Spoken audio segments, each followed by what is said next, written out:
Perhaps the moon knows the secret of the new sound. He's so bright and pull on the surfaces. He's so bright and they walking on my face. He's so bright and Open your mind. pull on the Let us begin our quest to find the new sound. I've got new. Nicey, nicey, zoo, zoo. I've got thrice. Look at the shine, everything I need. Zoo, zoo. I've got new. Nicey, nicey, zoo, zoo. Okay, let's have fun. better bedtime. Nicey, nicey, zoo, zoo. I've got new. Zoo, zoo. Nicey, nicey, zoo, zoo, zoo. I've got new. Look at the shine, Nicey, nicey, zoo, zoo. I've got new. Zoo, zoo. Nicey, nicey, zoo. I've got new. look at the shine. He's so bright and bright, pull on the surfaces. He's so bright and they walking on my face. He's so bright and bright, pull on the surface, pull on this. He's so bright and they walking on my face. Better bedtime. Nicey, nicey, zoo, zoo. I've got new. Zoo, zoo. Nicey, nicey, zoo, zoo, zoo. I've got new. Look at the shine, Nicey, nicey, zoo, zoo. I've got new. Zoo, zoo. Nicey, nicey, zoo. I've got new. You must choose. Bimbo, bimbo. My name is Mr. Susan. You must choose, and now it is time for you to do the choosing. I am Mr. Teen. Zoo, zoo. I've got new. You must choose. Zoo, zoo. I've got thrice. Look at the shine. I am Mr. Teen. Zoo, zoo. I've got new. You must choose. Zoo, zoo. I've got thrice. Look at the shine. Trapped in cabinets. Can I get out? Will it get out? Cause he will. You like a single dime, Vince, again. Single dime, Better bedtime. you like a single dime. They walking on my face. Everything we need here. You like a single dime, Vince, again. Single dime, Better bedtime. you like a single dime. They walking on my face. I did a rhyme. Better bedtime. Nicey, nicey, zoo, zoo. I've got new. Zoo, zoo. Nicey, nicey, zoo. You better I've got thrice. Look at the shine. Nicey, nicey, zoo, zoo. I've got new. Zoo, zoo. Nicey, nicey, zoo. I've got new. I've got new. Nicey, nicey, zoo, zoo. I've got new. Zoo, zoo. Nicey, nicey, zoo. you better I've got thrice. Look at the shine. Nicey, nicey, zoo, zoo. I've got new. Zoo, zoo. Nicey, nicey, zoo. I've got new. Look at the shine.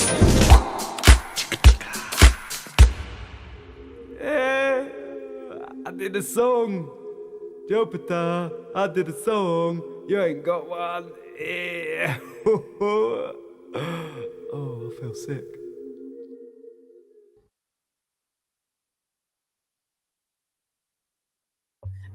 And hello, everyone.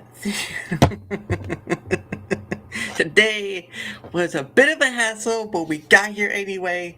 We had some tech issues, and lo and behold, a miracle appeared. Well, of course, there she was, but I mean, the camera worked. But anyway.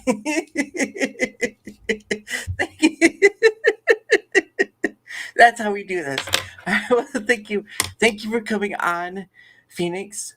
I know you are you are quite a lady in your own right on the interwebs of all your stuff and glory. I did ask you once long before, be like, hey, I got this podcast I'm doing.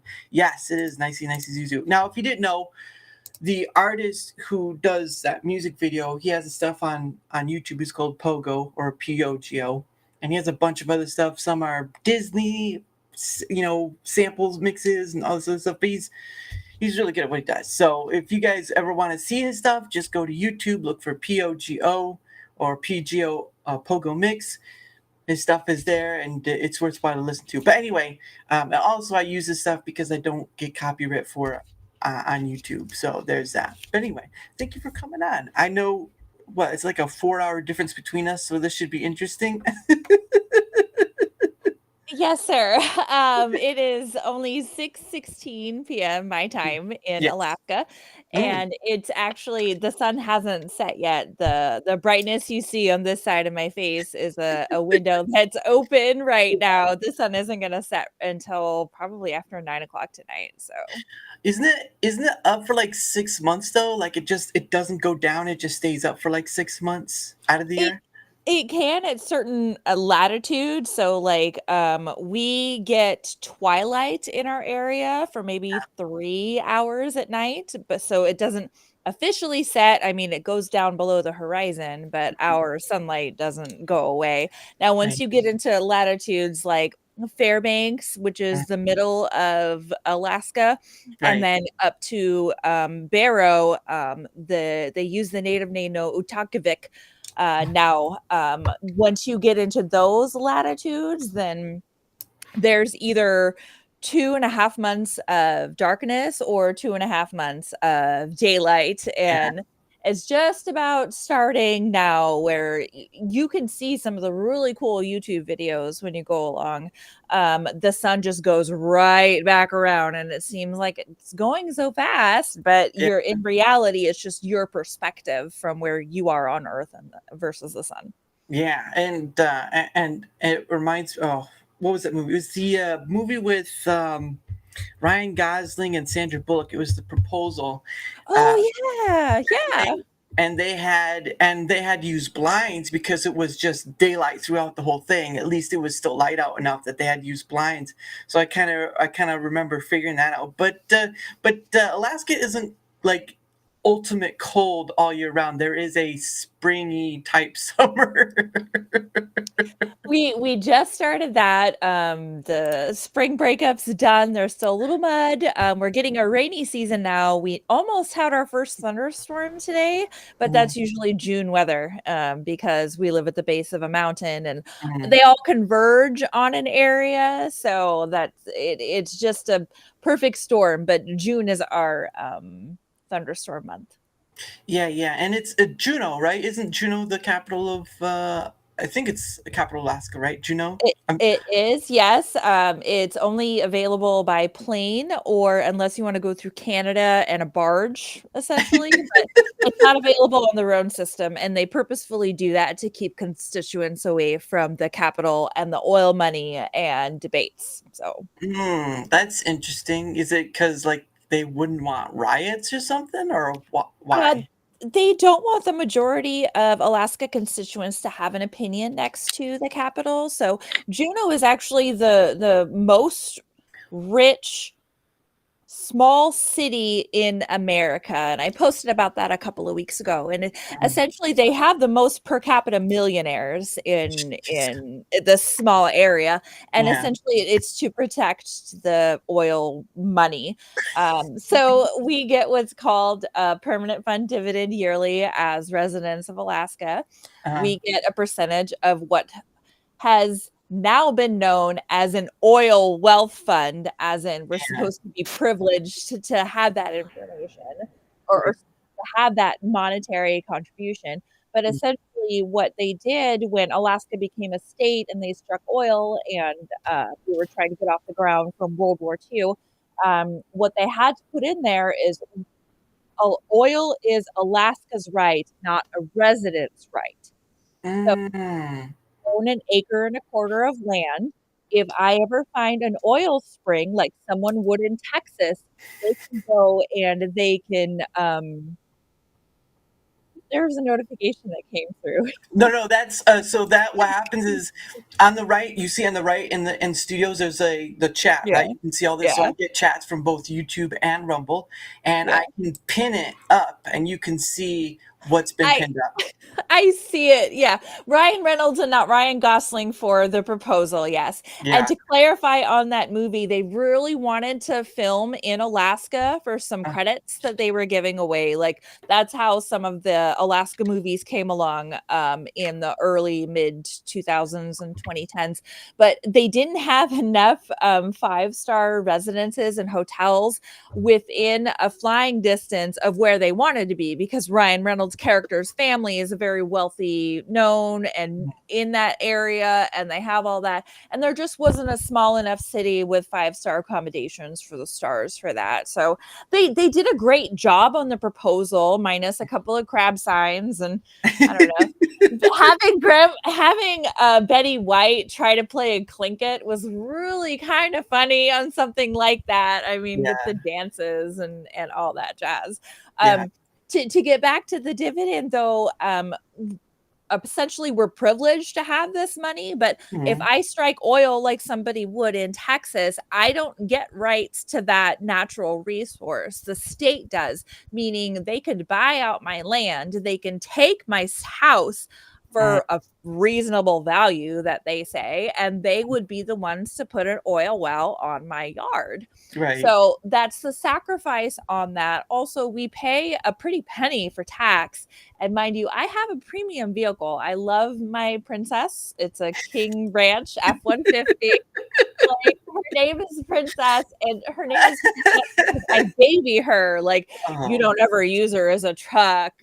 Like, well, why would I? She's gorgeous. So our premium grade refueling for unleaded is 90 and not 92 or 93 as it is in the lower 48. So if I don't fill up on what's called premium for Alaska, my truck kind of hesitates and listen to it. I know my baby girl, but we refine the oil in state in order to have the gas locally. But our sacrifice was we chose to pay the regular lower 48 shipped oil to for ourselves, paying us back once a year in the oil well fund. But the state government robbed us of that. So they're all selfish bastards.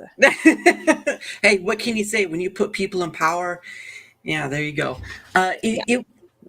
Because it's not just you and Hawaii share distance, because you guys are the farthest states. Well, not exactly, but you guys are farther out from than the continental US, which is all conjoined to one, like, 48 states. Yeah, so we call you the lower 48, and Hawaii will call you the continental United States because you always fly over the oceans and whatnot. Hawaii is just fun fact, Hawaii is the most southern state in the United States, but Alaska is the most northern, most western, and most eastern in the United States, because we have Aleutian Islands that cross the timeline. And what is your time zone? What is it? Is it like... Oh, so we are 4 hours behind New York, which I think is 9 hours behind UK GMT. But we follow daylight savings just so we're always consistently 4 hours behind New York. We don't have to follow daylight savings, though, if we don't want to. It's stupid. But Hawaii doesn't even follow that because they're their own, like, well, we've got all this light and whatever. So they're either like 6 or 7 hours behind New York. So you both of you are close to being on the same sort of time zone because of that. Hawaii is only an hour, if not 2, behind me, depending on the daylight savings time of the year. Right. Yeah, but then again, you both are different extremes. You're like extreme cold during the winter, and they're like extreme heat during the summer. So you guys really take up that extreme part of that. Yeah. Because I mean, for me, it's always like there was so I've seen there's a gentleman on YouTube who goes to like abandoned cities or whatever, and he went to a city up there, but it was a old military building where a whole lot of residences. I can't remember the name. Attu. What was it again? It was probably Attu or Unalaska. Attu. Because it had like an underground passageway leading to the school. And of course, he showed all the different people living there, whatever. And I was like, a military base that's lasted that long is just incredible in its own right, to be honest. But one of the cooler facts too is they actually had to build a entire like airliner size runway on one of the very end of the Aleutian Islands, because essentially the end of the Aleutian Islands is only halfway to Japan. So Wow. if there's something happens on something like that, like you need to have the capabilities and to have the infrastructure to have an airliner like that land. And it's been a godsend for some of the folks that have actually not estimated their fuel or routes or anything properly, Right. because they'll get emergency FAA calls to several different air towers here, Yeah. because there's a federal one in Anchorage. There's also like a small plane one that they keep track of. So when you go along and you get these emergency calls, you kind of have to know where they can go. And if you run out of fuel over the Pacific, that's really one of the few closest American ones that you can Mhm. have. Yeah, I know, especially in the dead of winter where it's like the only way you're gonna die is either you bleed out or you freeze out, which is pretty much, well, close to. There are many ways to die, but I'm just saying on the extreme ends of things. But yeah, it's sort of because I mean, you both Hawaii and Alaska, they can only be reached. Well, maybe they could be reached by. I think Hawaii probably could be reached by boat, but I think more or less it's by plane. It takes about 2.5 weeks. So I have a family member that does some of the barge work Really? between like Kodiak Island and the port of Anchorage, that Mhm. goes to Hawaii for military supplies or personal goods or anything like that. And he's their mechanic. Mhm. And when there's not something wrong with the ship, he's just like, he'll go and he'll sun on the deck and he'll catch his own dinner with a fish and everything. But it takes about 2.5 weeks to get a barge from Alaska to Hawaii. Same as the mainland United States, though, about 2 weeks from the port of Los Angeles. Yeah, and isn't it? And the funny thing is what is that? The show on Discovery with the crabs. I can't remember what it's Oh, called. Julia's Catch. Yeah, Yeah. yeah. How where at on Alaska do they do their stuff? Okay. So let's think of Alaska as a little, okay, I want to do this because my one of my school teachers explained. So this is the Aleutian Islands, right? And this is the hump of Alaska. This is Bethel. Right here in the middle of my hand is Anchorage, Hold and on. then you've got like Hold on. over here, right here with this punch out, this is Nome. There you Yeah, go. exactly. So there we go. You got that all done out. Yeah. So I'm there just north of Anchorage. But if you want to Anchorage. scroll, yep, Anchorage, Alaska, right there. Okay. It is about 400 miles north to Fairbanks. I see it. That Okay. we count in hours when we drive because you have to count construction. So it's not Wow. just miles. Oh, sorry, 350 miles and about a 6 to 7 hour drive with all the construction and everything.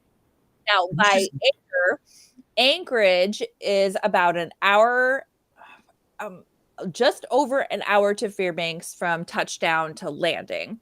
Oh, I When see. you go, yeah, so you can fly up in that time frame in an hour. But when you're talking about deadliest catch and you're talking about all the fishermen, so when you, sorry, I'm pointing at the map, so it's gonna look really funny on camera here. You're When fine. you go from Anchorage to Kodiak, it's a shorter amount of time, but Kodiak and Kodiak. Unalaska, Uh, and then there's one more down there that I can't see because my face is in it. But oh, those, Kodiak. It's Kodiak. yeah, those are the main fishing ports that you can pull out of. There's Okay. also Whittier, which is only about a 45-minute drive south of Anchorage, and that's where the main port was for World War II. That's where they Okay. blew in all of the equipment, and that's where the tunnel for the train is. Like, there's a one-way tunnel from Whittier, 2.5 miles from Whittier to where you go with just south of Girdwood and Portage. Mm. That's where they would take all the military supplies in order to get them to Anchorage and Elmendorf at the time. Wow. Yeah, because I mean, if you look at it this way, it kind of feels funny for Juneau to be capital when Anchorage is right there. So, or Fairbanks. Fairbanks would probably be a better capital because it's mostly in the center. But I I don't know.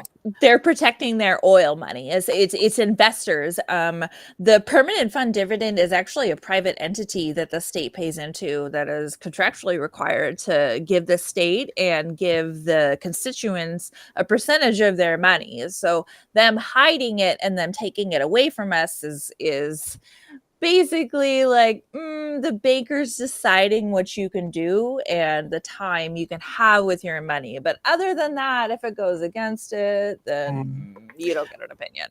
Yeah, no, and I understand that politics is a joke we all give. But my question is because Alaska is so isolated, does it do?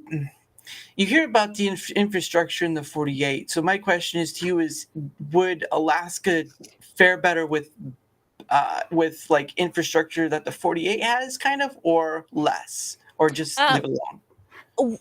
I would say, in my own opinion, yes, it can, because we do have draws from that. If, God forbid, shit ever hits the fan, Alaska will be its own entity. We won't abide with Canada or Russia. If the lower 48 and the states decide to go AWOL and do their own weird crap like they're already doing, like we're fully capable of having our own government and infrastructure and pulling from our own. Like, we contribute a large percentage of our oil funds to the US government as taxes, not just our constituents. So Russia selling us for $7.2 million in whatever 1930s, 40s, 50s that they were doing, because they were dealing with the Cold War. That was their own downfall. But I am an 8th Russian because of that. My great grandfather married an Inuit. Excuse me, not an Inuit, a Tlingit in the Southeast Alaska, Sitka area, and that's where I get some of my blood lineage. Is just the occupation and everything that comes along with it. There you go. See, you got the look of the draw right there. Otherwise, you wouldn't, in essence, exist. But yes, I like to talk a little Russian too. No. Well, it's also like I can drink vodka like water. So it's it's a gift and a curse that I've had to just kind of go along. Listen, you don't drink too much. You put it down right away. It's bad. I can't put it down if there's something still in it. That's the worst thing you can say about something. Russian. No, just saying the phrase alone, I can't put it down if there's something in it. That's just like, that can go mine. What else am I gonna say about it? Like that, I don't know. See you later, Steve. Have a good one. Yeah, no, but for me, it's like, because again, you see a lot of these shows that Discovery has, right? Like the truckers that go across the ice. And all this stuff. The ice truckers. They're Canadian. I actually asked that family friend, that family member who does the barging from Kodiak, and he's like, yeah, I know some of the guys in the ice road truckers too. So like, once you get into the trades and you kind of get into the cycles and everything, you kind of understand what it is. And basically, those ice road truckers, they only work for 6, 8, 10 weeks out of the year. That's all that you can once they get the ice roads up and running. Right. But you can make a good $100K during that time, but that's not all the time that you're working. And that's probably paying for truck maintenance or spring maintenance or vacation or something like that. All those guys that you see on those ice road truckers, all those guys actually work other jobs too, like locally for the community. So they're showing you a portion of what ice road trucking is, but that's not all that they are. Now, take, for example, Jewel Kilcher. You may have heard her reality show in Soldotna, the Kilcher farm, or anything like that. Did you hear of her? Well, see, because it's been a while since I've had cable, right? Like Jewel is a 1990s like pop star. Jewel is like I can't remember one of her famous Jewel's a singer. Yeah, she's from Alaska. Yeah, okay, I didn't know that, because she used to be like what was it? Intuition was her big song, I think it was. I don't remember what it is. It was so long ago, but they gave her family a homesteading program, right? Right. So they do the same reality show, but they purposefully choose to utilize the angles that does not show where the neighbors may be, does not show, the highway is 100 feet the other way. If they were to Right. turn their camera 180 degrees, they'd get to see the highway and highway noise and all that Yeah. jazz. And it's all about perspective. One show I really appreciated of the Alaska wilderness was Alaska State Troopers, because that was hilarious. Like, Oh, that yeah. is absolutely all the scum of the earth that Alaska can have. And it's any hometown problem you're gonna have. There are gonna be people that overdrink at these forest festivals and Mhm. choose to drug drive. Now, mind you, the problem the state troopers have is the mileposts and stuff the main offices they have. They're only within so many hundreds of miles of each other. So there's a Soldotna office, there's a Palmer office, there's a Fairbanks office, or these substations, but there's a couple hundred miles between all of them. And if you're not in an incorporated city like Wasilla, I live outside of Wasilla, I live outside of Palmer. If you don't live in the incorporated cities that have the city patrols, you call the cops and you're waiting on the state troopers. You could be waiting 20 minutes. You could be waiting 2.5 hours because it takes so long to get there. I mean, road wise, it's insane how long, like, ambulances. Yeah. I've talked to you about Girdwood and the Kenai Peninsula that where has the Soldotna office goes all the way down. Like, it's that little hub south of Anchorage. It's all Yeah. that has the famous Kenai River Run. Oh, really? So, yep, in a couple of weeks, it's going to start picking up with the silver salmon fishing. Then there'll be king fishing, and then there'll be what's called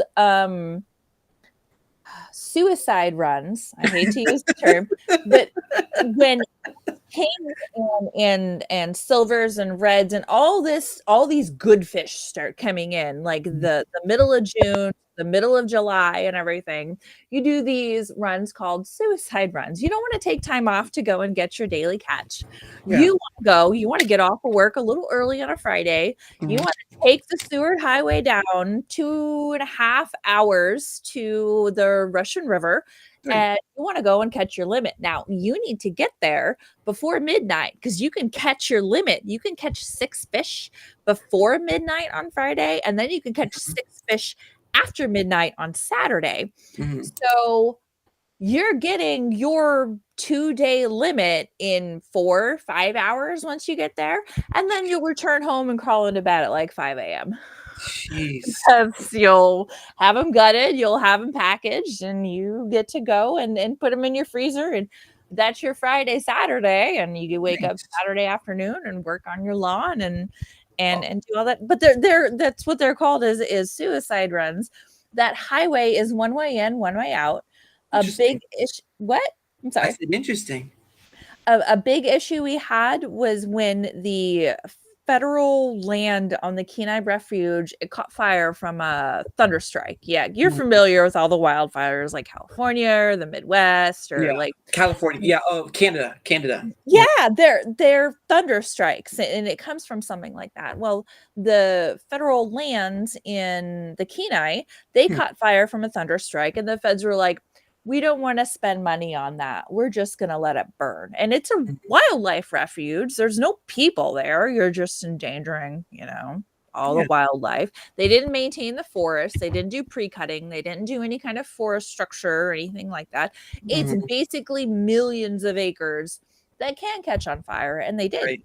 It's one way in, one way out. So once they let it burn and they let it, and it's like, it is so hot. It can get so hot so fast because we have the dry seasons like Canada and California do. So once it goes and it jumps highways back and forth, like, there are these videos. I watched a special on Paradise, California on Netflix. where they were going through all this smoke and all these flames right there, like just to get out. That was the Kenai Peninsula. That was the Sterling Highway on the Kenai Peninsula. The feds and the government shut it down for hours, days at a time. How are they going to get their goods? Yeah. There aren't all interconnected highways. Like, they blew up a mountainside to put a highway there. And there's no other way to do that. It's Right. the same way with my area. If I want to go to Anchorage, like I have to go to Anchorage for specialty doctor's appointments and Right. things like that. It is one way in and one way out. If that highway closes to the Connect Bridge, I cannot get to Anchorage in any physical way.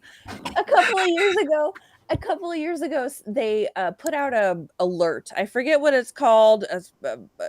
They changed it recently, but they put out these text alerts for highways and like avoid this, avoid that, like those Google Map notifications or whatever. So they said there was an accident. It was a DUI with injuries or something like that. And it was right after one of the last exits of the highway. Right. And so they're all trying to Google map and how to go around. And one of the map's directions, I kid you not, was these people just north of Anchorage. They're only about 45 minutes from their house because it's a 45-minute drive between our areas. But these people, Google Maps told them to turn around, drive to Whittier, go take a barge from Whittier to like Haynes or something and drive around through Canada, go home. And I'm just like, Google Maps has no idea. No idea on something like that. It sounds like just even having roads that would be accessible are more difficult than because you're isolated, right? I mean, Alaska is like Hawaii. You guys are both the isolated states, and for me, it's just like you would think. I mean, you hear the stories all the time in the U.S. Oh, they have the infrastructure or whatever, but you guys have barely to nothing of infrastructure. It's just all at this point. You're lucky. It's like string and the popsicle sticks you guys have, because it's a chunk of it is military, sure, but that was like 50s, which is way past due for that point. So it's like the infrastructure is very delicate. You remove a piece and things just continue to fall. Absolutely. When you talk about the infrastructure like that, we do heavily rely on the military. There are about around 30% of military retired veterans in our area. That's why we're a very heavy 2A state. We believe in our gun rights. Like I've got some here on my studio. Like that's Sally right there. That's my 38 special. That's the gun that I bought for myself when I got a bonus. Like my spouse and his friends are already talking about going shooting next weekend. Like you go do those things in this area. There's so much, like we're only like the 49th most populated state, but we have like so much area that you can do things in that people just don't want to take the time to go and do. They want fast food service from a place where you need to be able to butcher the bear yourself. Yeah. And unfortunately, it's like it's like when you see a fast food commercial for like Chick-fil-A, not Chick-fil-A, but any Chick-fil-A, talk about whatever, they'll tell you in the small lettering, right? Like cannot be the same in Hawaii or Alaska because they can't monetarily promise that to our residents because of the shipping costs. Now, that being said, it takes 3 days usually to get from the port of Seattle to the port of Anchorage, right? Or it'll take 2 days on a barge just to get right there. So it just depends on what you're looking for. And I enjoy, as weird as it sounds, I enjoy cruising Craigslist because you can go and find these people like, hey, I have this truck trailer, I have some extra room, do you want something shipped? And they'll go to or from each way. Nice. And all you do is pay a portion of the gas. So, yeah. I mean, you do with what you will, but for me, it's just like, of course, in the map showed like there is so many rivers within Alaska. It's like, it's insane. But for me, it's like, Because of course I live in Indiana, so I have no dealings with the extreme cold whatsoever. You guys get like to -50. I think the lowest we ever got was like -10, and I'm like, that was rough. That was rough. I will admit, you have the Great Lakes effect. You Yeah. have all of that frozenness that's blowing one way or the other. That absolutely, like, I I've never actually visited Chicago, but I've flown into O'Hare, and that's crap. I never want to go back. But I mean, like, you have the humidity effect, and I will say that's one Yes. advantage I have in Alaska is I have pretty minimal humidity. Mhm. So, it's beneficial, but it's not because I get pretty severe bloody noses on the extremes of the weather. Yep, yep. And now, thankfully, I only have to have my allergy medicine about 4 or 5 months out of the year, and I just started it, so Well, that's good, but yeah, that's well, I mean, I can see that because dry weather, because in the Mhm. cold, it's a lot of dry weather, and it just saps the liquid from you. But it's just like when we talk when you hear the arguments about all this infrastructure stuff, yes, it's kind of needed in the 48, but when you have something like I mean, well, Hawaii, it makes sense not to have too much, but for Alaska alone, right, the state that's in the frozen place for like what I don't know how many months out of year, and it's just like they're pretty much just Inuits with a few tech tools. They're just left to their own devices, and it's kind of saddening that you can't have at least half of what we have here in the 48. Yeah, I know, yes, I know, because of the cold, it takes time to build roads, so you have all that stuff there, but it's just like it's like it's a set, and of course you're like you said, the government plays an effect and it stakes from you, so you have this sort of sapping effect, right? It's like this leech. It's like, where the hell am I bleeding at? Where is this thing at? And you're just kind of like, I wish we could have at least 50% of what they have, because again it was a long time ago, I think, that when President Trump was in charge, he was gonna like leases and stuff in Alaska where there'd be yeah. more oil field. Now I don't know what that means for you guys, because of course, as you said, your government's corrupt up there, so it's kind of like, who's getting the money out of that? So it's like, Honestly, it's a give and take in really whoever is in charge. It's unfair that it has to do with the administration. Like yeah. when what was it? Biden got into office and then immediately started signing like 30 executive orders. And one of them was having to do with the oil drilling and the oil promises that everybody had. Like, you sign these contracts and you expect to spend this money to get these products, but then somebody else comes along, a new CEO comes along and decides, nope, Yep. red line, you don't get that. You don't get Yeah. that. So these companies can spend this money and try to build infrastructure here in Alaska, but if it doesn't rainfall down to the rest of the future, like, how is it in any person's benefit to go and waste? Two examples. Governor Palin, when she yeah, yeah, I was gonna talk about her. When she was in running with McCain, and Yeah. I love Palin, I do, but the RNC picking McCain was a terrible idea. They were trying to pander to what Obama's constituents had Mm. wanted and where they were trying to nurture. They were trying to step away from Bush, basically, because Right. Bush, yeah, yeah. So those two were okay, but I knew they were never going to win. Like, Obama initially won by a landslide. Mm. He was the fresh breath everybody needed after 9/11. Like, Mm. you can go through all the statistics, but they do continually flip-flop between RNC, DNC, and who's president versus who has the majority on something Yeah. like that. So McCain was a terrible pick, but then they go and they come along and they pick the hottest governor along, like Palin. Like, I even adore her. She's almost 60 and she is just gorgeous. Like, she takes care of herself. She's a good Right. mom. She's Mhm. an Alaskan. She's an all-around go-getter and everything. And she would have been a good pick, but for somebody else. Mhm. They also did not prepare her for the national spotlight. Them choosing to spend so much on her wardrobe versus just pick and choose other things as they go along. Like, they spent a good $20K on her wardrobe, and she's like, "Oh, they're gonna donate it. They're gonna." That means Yeah. nothing when Yeah. you think about $20K on clothes. Like, nobody spends $20K on clothes. Well, no, that's not true. Not anyone, but I get it. My question Any is, reasonable American that would vote for McCain or Palin would not spend $20,000 on clothes.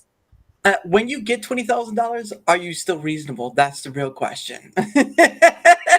Okay, so permanent fund dividends, going back to that, we've gotten a good, I don't know, $12K deposited into our account that we've That's just not held on 20K to. though. That's not 20K though. Okay, that's not 20K, but for a working family of 4, we're trying to save. We were trying to save for a vacation at the time. Like, Yeah.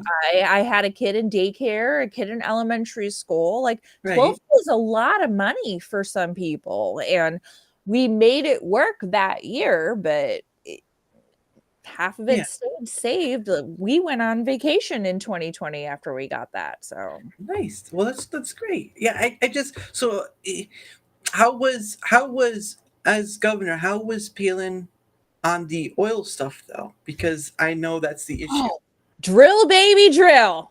Drill, baby, drill. Like, she was ready to give it all away, and she had some good deals going, but Okay. because of the RNC, I don't know.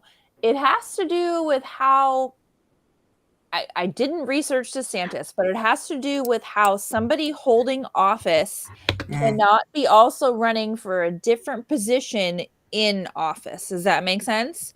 So e- Palin could not keep her governor. position or something Yeah.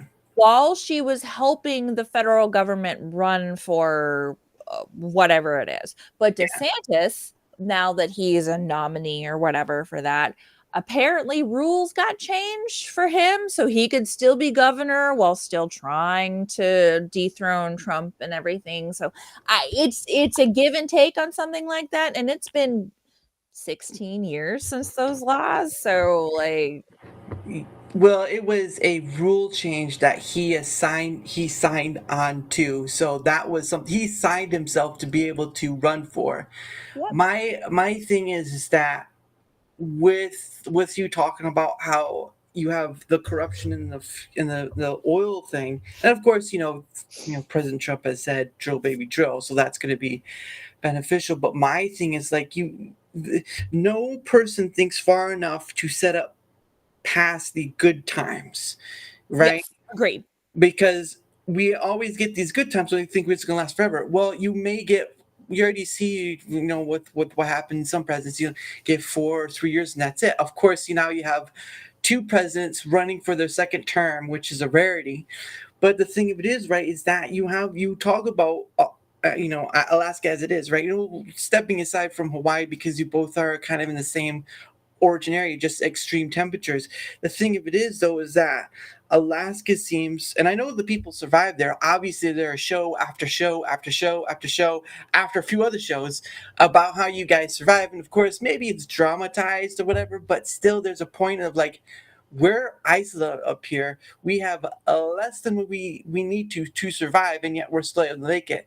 And then everyone else has like iPhones or whatnot down in the 48, and you're just like, guys, I'm surviving on barely nothing here. Come on. I got twigs up my backside. Come on. I'll see there are a lot of people that believe in homesteading here, that believe in providing for themselves. I know several friends of families, or even like my mother, she homesteads just north of Wasilla in the community of Willow. Right. She doesn't have water. She has a septic. She installed a septic. We're working on putting in pipes and making sure she can have all that amenity with that. But trying to find somebody to install a well in her area is kind of like pulling teeth. You also have to have like 15K to put in your own well. So you're probably on the water system, right? You pay an entity for a water service and Yeah. sewage service. You flush a Yeah. toilet, you don't got to worry about the shit after that. No. I live on a septic. I have to get my septic pumped every 2 to 3 years and I have to maintain it. In fact, 2 years after I purchased my house here, we purchased in 2016. The end of 2017, we already had to have a new septic installed. When we bought the house, it passed the inspection, right? That doesn't mean it's not aged or won't work for long. Your septic is okay once you purchase it. Then it's your problem because you're the owner after that. We've worked out $6,000 to have a new septic, and then we had to have another $1,000 set aside to come and reseed our lawn. Like, yeah, but you pay $100 bill a month for your service. So I don't own the place I'm in. I just ran out of room. But somebody does then. yeah, somebody does. But I would say this: my parents own a cottage up in Michigan, so they do pay for a septic tank. It's just not in a very cold place. Well, I guess Michigan does kind of get cold, but not as cold as Alaska does. So The temperature does nothing to do with the septic. The septic has to do with how many people use it, how many toilets get flushed during the day, how much water usage goes in there. Because you don't just have a septic, you have a leach field. The septic contains the solids and papers that get disintegrated, but once it's to a point, it can seep out into the leach field, and that's where it goes into the ground. So our well and our septic have to be more than 100 feet apart in order to not have contamination. So it's about usage, but not temperature. How deep, because of the extreme cold of Alaska and how the permafrost and stuff, how deep does your sewage septic tank have to go? Like how We don't necessarily get permafrost in my area. Okay. So the septic tank is probably 30 feet under the ground because it's, I don't know, 500, 750 gallons or something. And they have to dig it out. They have to do this. They have to do the leach field. But in village communities that you might be referencing, they have honeypot systems. Are you familiar? No, but I'm kind of getting the idea. They will have a room with a bucket and maybe some running water, and that is where they will do their privacy business, whatever. And then it'll go into a hole in the ground, and then their services that come along in their area, because they can't dig into the ground. The permafrost will move it too many times in the ground. Like it can move feet. Like the headers and footers in any particular house that have on the permafrost, they don't have a foundation like my house does. They don't have the concrete that goes 8 feet down with the blocks and the cinder blocks in the middle of the house. They don't have all that because the ground's going to shift to where in the spring their house may be like this. So the honeypot system is you go around and you pick up bags of people's poo-poo. Yeah. It's basically frozen black trash bags of everything that then go and get thawed and disposed of elsewhere. Jeez. Yeah, that's it, and again, it's like right there. It's like you have a lot of things where the technology is like make this phone smaller, right? Make these things smaller, but we can't make technology better where people can live in a more extreme cold, right? Like Alaska could benefit from a better tech service. Well, not in that sense, but like technologies that work better in the freezing type of temperature you deal with. Because again, you are it's just the jumbled, just the jumbledness of like whether it's like a small bit or whatever. You guys are, again, you guys are the isolated state. And it just, for me, it just makes no sense when you have everything else connected, like the 48, and you have these isolated places. Like, where's the attention going to them? Why are they not getting at least 50% of what we can get in the 48? Why can't that happen? And I don't understand if it's like, of course, it's all Alaska. There's all these rivers and stuff. So there's that too. And then you have the EPA and all that stuff. And it's just like, the Army Corps of Engineers has a say in everything up here. They have EPA facilities. You have to file your septic diagram, because if your septic's too close to your neighbor's house or you don't have the 10-foot easement, their drinking water is going to get contaminated too. So it's those are the kinder regulations that come along. Now, when you come across things like the municipality of Anchorage, I'm not a fan of the muni. They're more like a county in a city like Los Angeles or New York. They have an election going on, a runoff election that should have the final results as of tomorrow. And there's a very left-leaning option and there's a very right-leaning option. The right-leaning option is seeking re-election, but his administration and assembly are left-leaning. They never got anything like decided on something like that, right? They were always butting heads. They were always deciding not to decide, basically. So now this runoff election has to do with the mayor of Anchorage and where that's going.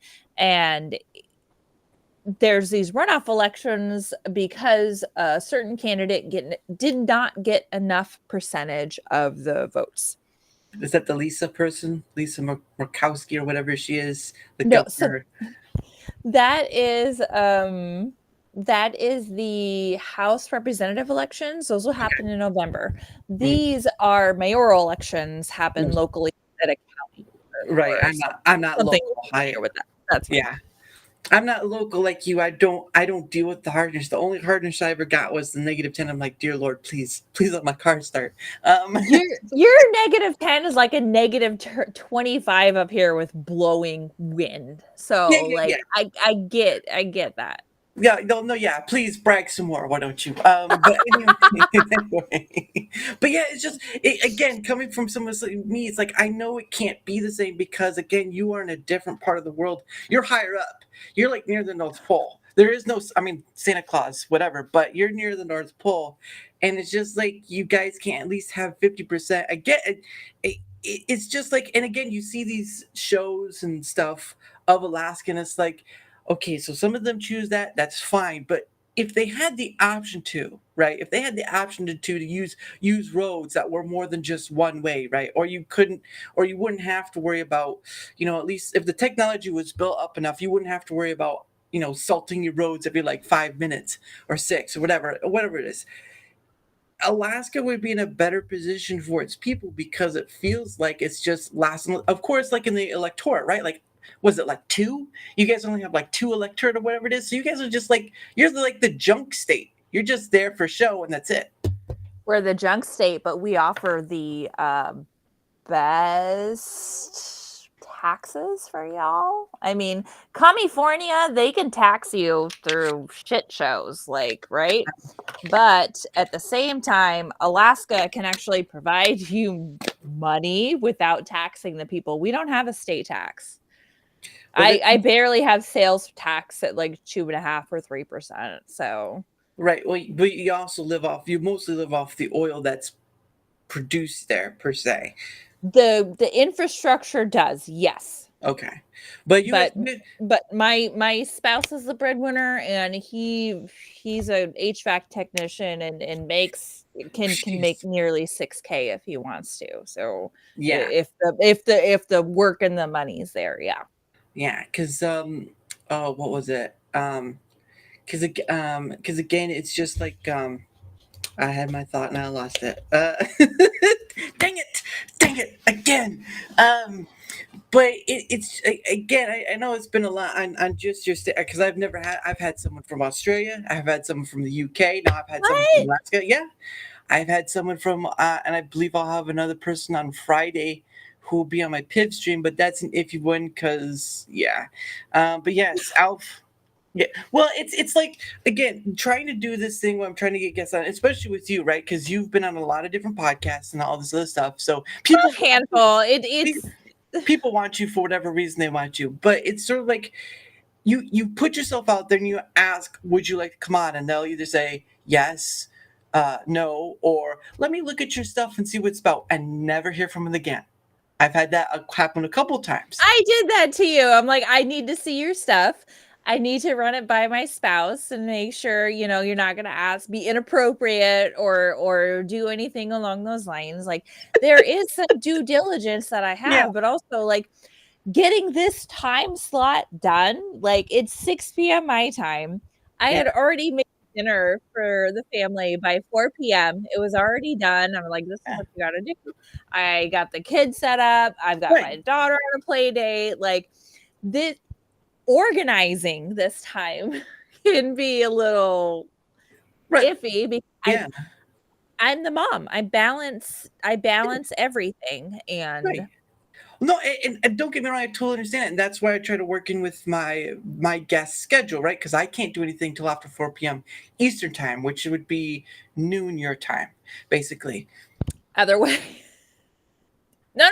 Oh, that is no. Oh, my bad. My bad. You got it right. My bad. Gosh, I'm gonna have to erase that intelligence part I put in the poster. I'm just gonna erase that. Like, no, she's not that intelligent. She says she is.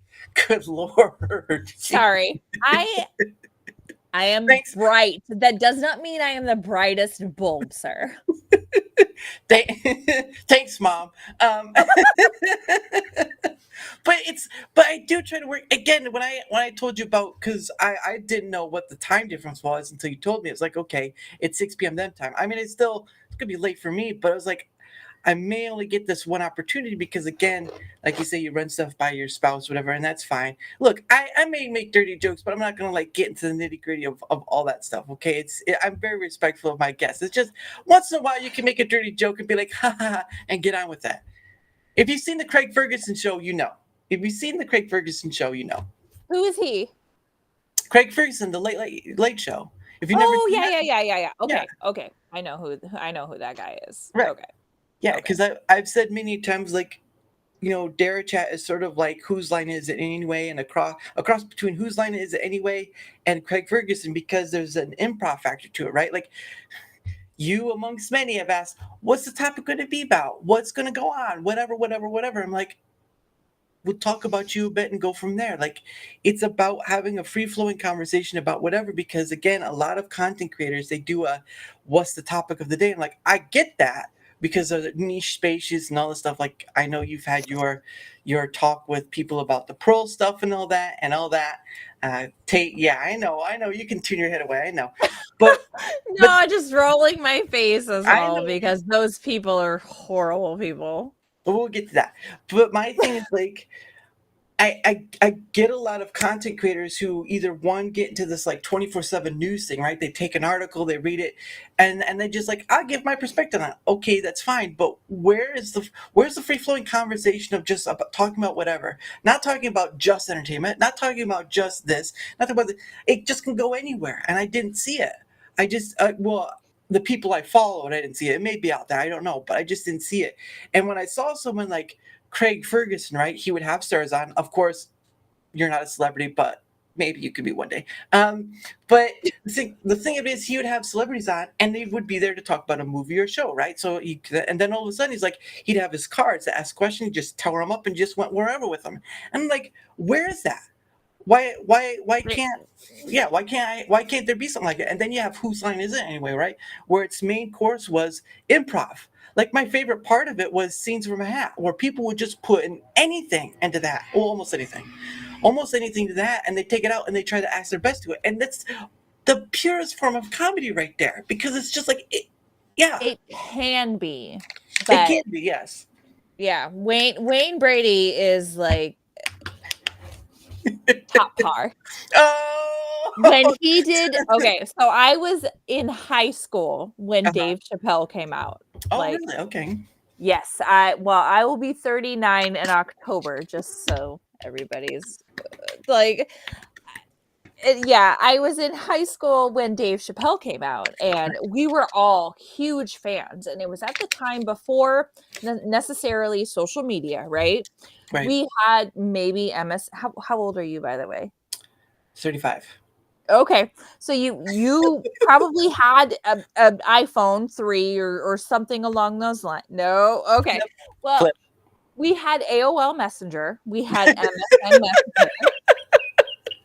AOL messages like it was like the dial up was just like, come on, please, please, come on. That's my internet. Like I had to dial up and log on. Like that was it. But that was our chat types because I was only allowed a cell phone for driving because I drove myself to school. Mhm. I was out of district. I drove about 15 minutes to graduate from the high school that I was familiar with. I had the grades to do so. My parents were willing to loan me the car and give the insurance money. Like this was a privilege. Right. Most kids don't understand what privilege is now. I will say that. They try to. They don't. Right. No.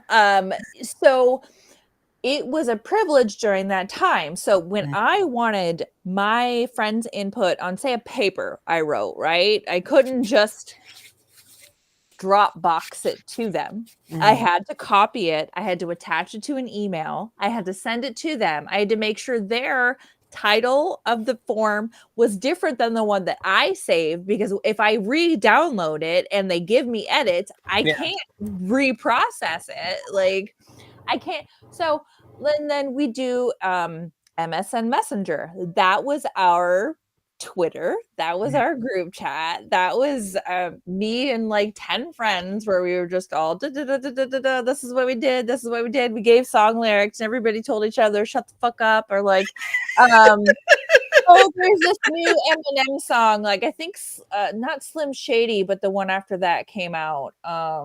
Was it like 8 Mile or something like that? It wasn't 8 Mile. It was the album he did between the movie and his first initial LP. I want to say it's the Marshall Mathers LP. I think so. Yeah, yeah. Marshall Mathers. Yeah. I think so. So we're all talking about that. We're talking about this or the other, or like, why didn't this teacher wear deodorant today? Or it was all in like an MSN Messenger. That was our time. Right. So when you think about that to now, information technology has gone so much farther. Everybody's got a social media. And mind you, I do tell folks like I have my site, I have my YouTube, I have a Facebook. Right. I have a Rumble. I told you that, but I'm like, I don't remember the freaking password to that right Oh, now. It's just goodness. connected to my email. I have Instagram. I don't know how to connect them. I'm not a producer. I'm just like, I want to talk about my shit. Like, I want to load my stuff. I want to load my comments. I Right. don't need somebody going this, that, the other. Like, maybe I should have a producer, but this is what I do in my free time. Like, You I don't want to think about it. I just do right. it. You don't really need one. It's sort of like you just need one of those password saving things. Like for me, I use Proton. Proton.me. Oh. What's What? that? No, No, I no, no. said. What's that? Oh no, it's so back to where it was. Dang it. Sorry. No, it's what you don't need a producer. You need like a password saver, right? Like you put in stuff, it's there. It's just autofill it afterwards. I use something called Proton.me or the Proton privacy, whatever you want to call it. And they have like email, they have all this other stuff, but they also have something called Proton Pass, which is a password manager thing, right? It's a it's free password manager. Okay, but you can put your passwords in there. They can stay in there, and then of course, as long as you can remember to your password to get into it, you can have an autofill for whatever you need it filled. So, like for your Rumble, right? It would autofill for your Rumble or Facebook or Twitter X or whatever. But it's just researching. I know what you're typing. Researching and doing all that stuff, I'm and not you can, typing anything. magic trick. But it's but yeah, the stuff's out there. Just I get I get the tech stuff, but it doesn't really help you when you need it most because technology relies on electricity. And Mhm. without electricity, you are just a dunce cap in a winter storm. So that's Oh my gosh, that was another thing today is we have electricity, but my internet has been on and off for the last 10 days. They can't figure out where this like power pole issue is in my area. So oh like my kids went the entire weekend without playing like Overwatch or Fortnite or anything like that. And they're like, "What do we do?" And I'm like, "Well, it's Mother's Day. You could clean yeah. the house." Oh man. Exactly. Oh, but anyway, so it's been a bit past, but there's a point where at the top of the hour of your, I set aside the time for us to promote ourselves. So I will ask you about your OF situation because you are a lot different than other people, and it's in the links you gave it to me. So whatever, but I'll ask a little bit about it. But if you want, go ahead and promote yourself of what you want. Your stuff is in the description. It will be in the. I'll make sure it's in both after the stream because I don't. Hold on, give me a second. Uh, yes, you are in the Rumble. The weird thing about Rumble Studios is that for the other stuff like YouTube, the stuff won't be there until after the stream because that's when it ends and saves and all that stuff. So, but whatever, whatever. Okay, so wait, I want to clarify, is our video getting recorded like on YouTube right now? Yes, it's a live stream. Okay, so I can go back and pull clips and stuff from something like this to Yeah, yeah. Okay, You can, okay. I So give you full permission in case YouTube wants to act like a baby to you. So oh my gosh, YouTube. Yeah. So just to go into myself for a little bit. Yes, my name is Phoenix. I have a handle conspiracy fans. I chose to utilize OnlyFans for a couple of reasons. And they'll be a little personal here for a little bit. OnlyFans has a really bad stigma with just strictly being pornography, right? It's not pornography. I guess I should say it's the basis of its creation was not supposed to be pornography, really. yes, It blew up with pornography and subscription-based sites after COVID. You can see the earnings potential during 2020 just shot right up. Loneliness took over. That was essentially what 2020 was, is everybody was lonely. We were told to go home. We were told to stay home. We were told to shut up. Here are your benefits. Here's your money from the government. Just go do it. Okay, well, we'll do it for the better benefit. But the 2 weeks to slow the spread was not 2 weeks. It's been yeah, 4 years. yeah. Obviously, we know the C-19. Yeah, I get it. Sorry, it just has to do with people during that time. They were told to stay home, and they work their 40 hours. They have their extra time. They have money to spend. Right, What are they gonna do with it? So a lot. these content creators came along, and these waitresses, these bartenders, these hospitality-esque folks, they have the people skills, but they couldn't do anything with those because unless you were working like marijuana stores in my area, they were allowed to stay open, like without masks. Like casinos in Vegas, they were allowed to stay open without masks. They knew who Like to there pay. were certain niche prospects of everything that was allowed to stay open, but you couldn't go out and you couldn't get a burger and a brew and talk to your local waitress anymore. And that's a lot of what folks would want to do in their free time. It's what I learned I like to do. I like taking myself to lunch as a single mom. Like that's what sorry. I'm not a single mom. As a single mother, sorry, I'm going to rephrase that. As a single person during the day, I will more than happy to take myself out to lunch if I want some yakisoba. Like I'm not waiting for my husband to go and ask to take me out. If I want something, if I want sushi, if I want a pizza, I will go and I will take myself to go. Exactly. treat yourself. Park and rec, baby. That's right. That's right. So they have all this extra money to spend, and then all of a sudden these people come along. They may already have a subscription for something, or maybe they ran across an ad a consumer, a patron would do to something that comes along, and they're like, oh, somebody's paying attention to me. Somebody is like, I'm here alone. Like, you're literally this zero person hanging out in your house, being responsible for your boss and your work and everything while still getting paid. You don't have the commute time.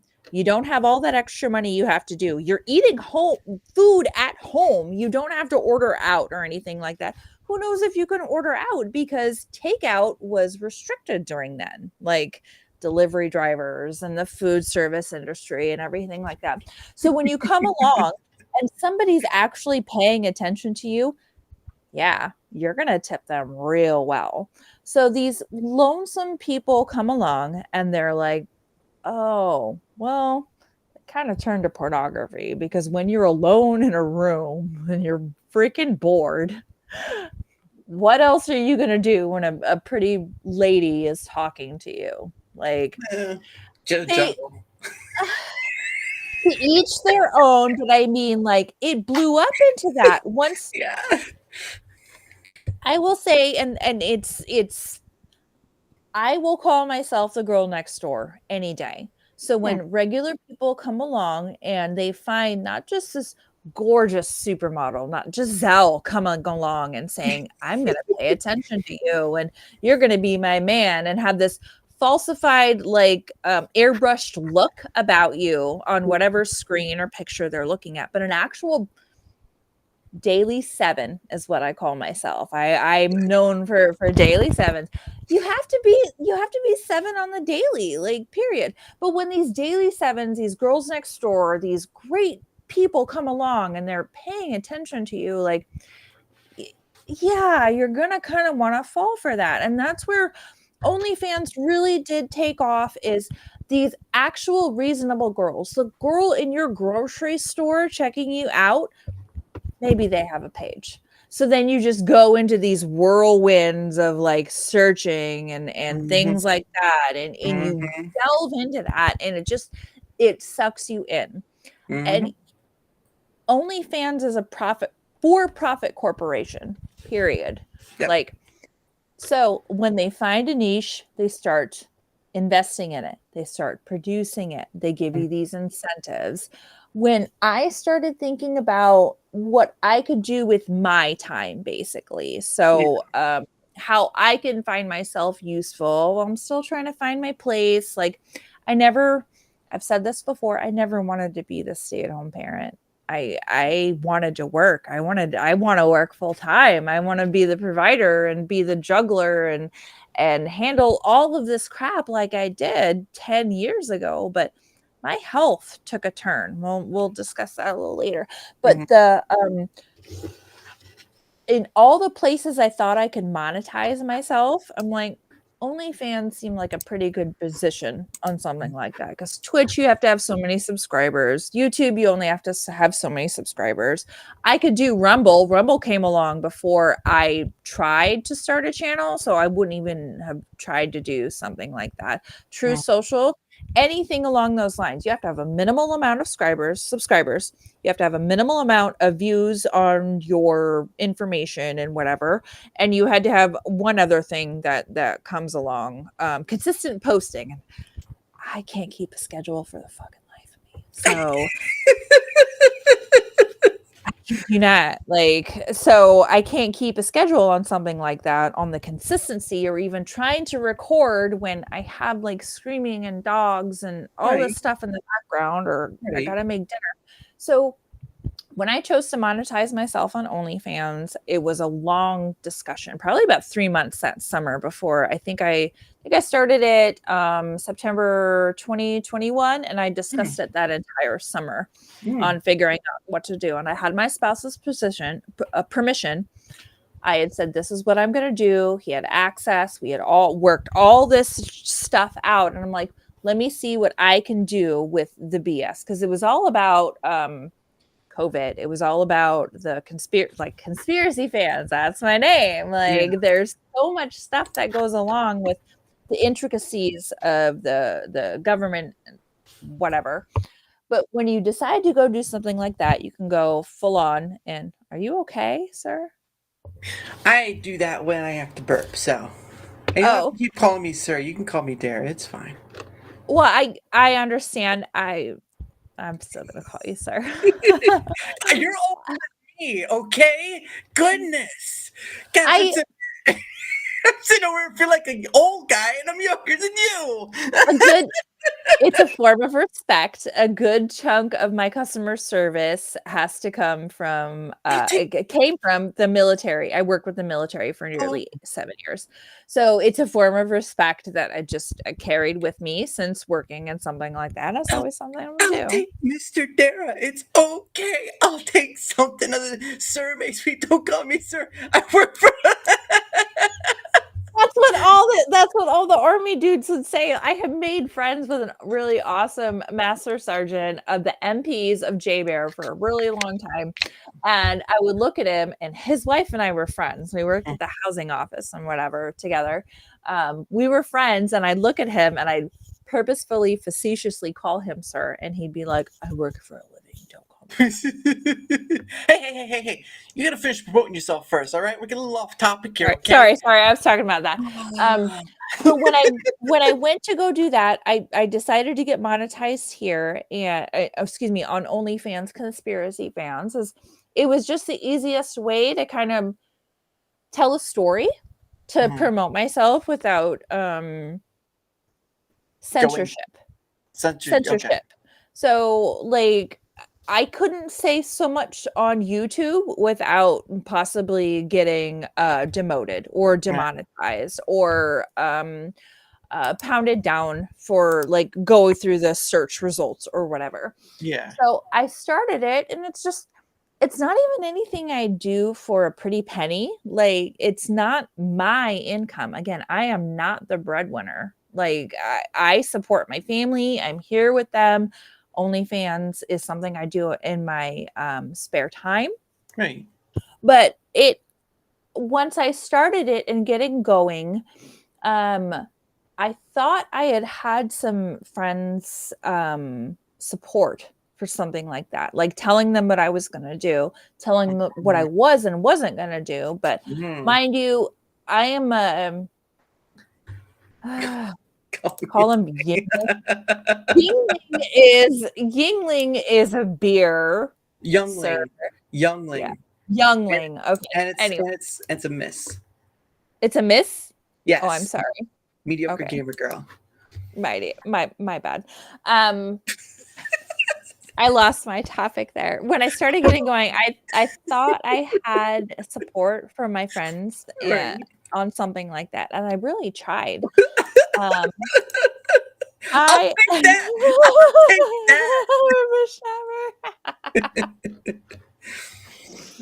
But I ended up losing some friends over something like this for not just OnlyFans reasons, but for other stupid reasons on something like that. And I wasn't anything. I'm not one to back down from something that I really feel like I put time and effort and thought into. Right. So I started it to start it. And again, I don't do it for the cash in pocket. It's probably something I'll go and buy a joint for. Okay, I get it, but I gotta promote myself sometimes. I enjoy the story. It's just, I just want to get your stuff out there because again, like if I had your Rumble, I'd promote that too because again, you are day one monetization, and if you did a live stream for like probably not an hour, but I mean, like, you got to be honest with yourself. You are a beautiful, looking young lady. Obviously, you're older than me, but you're young looking, and again, you've seen what happens with the Twitch people. You've seen you don't have to be this whole whatever. You've got the face. You just need to slap it onto the screen and like talk about whatever you want. Because again, like Rumble is this sort of thing. But it's like if I could promote that Rumble for you, especially since it's day one monetization. I mean, like give somebody the ability to be a monthly sub for like $5 a month, and you're gonna get money. Like you're gonna get money.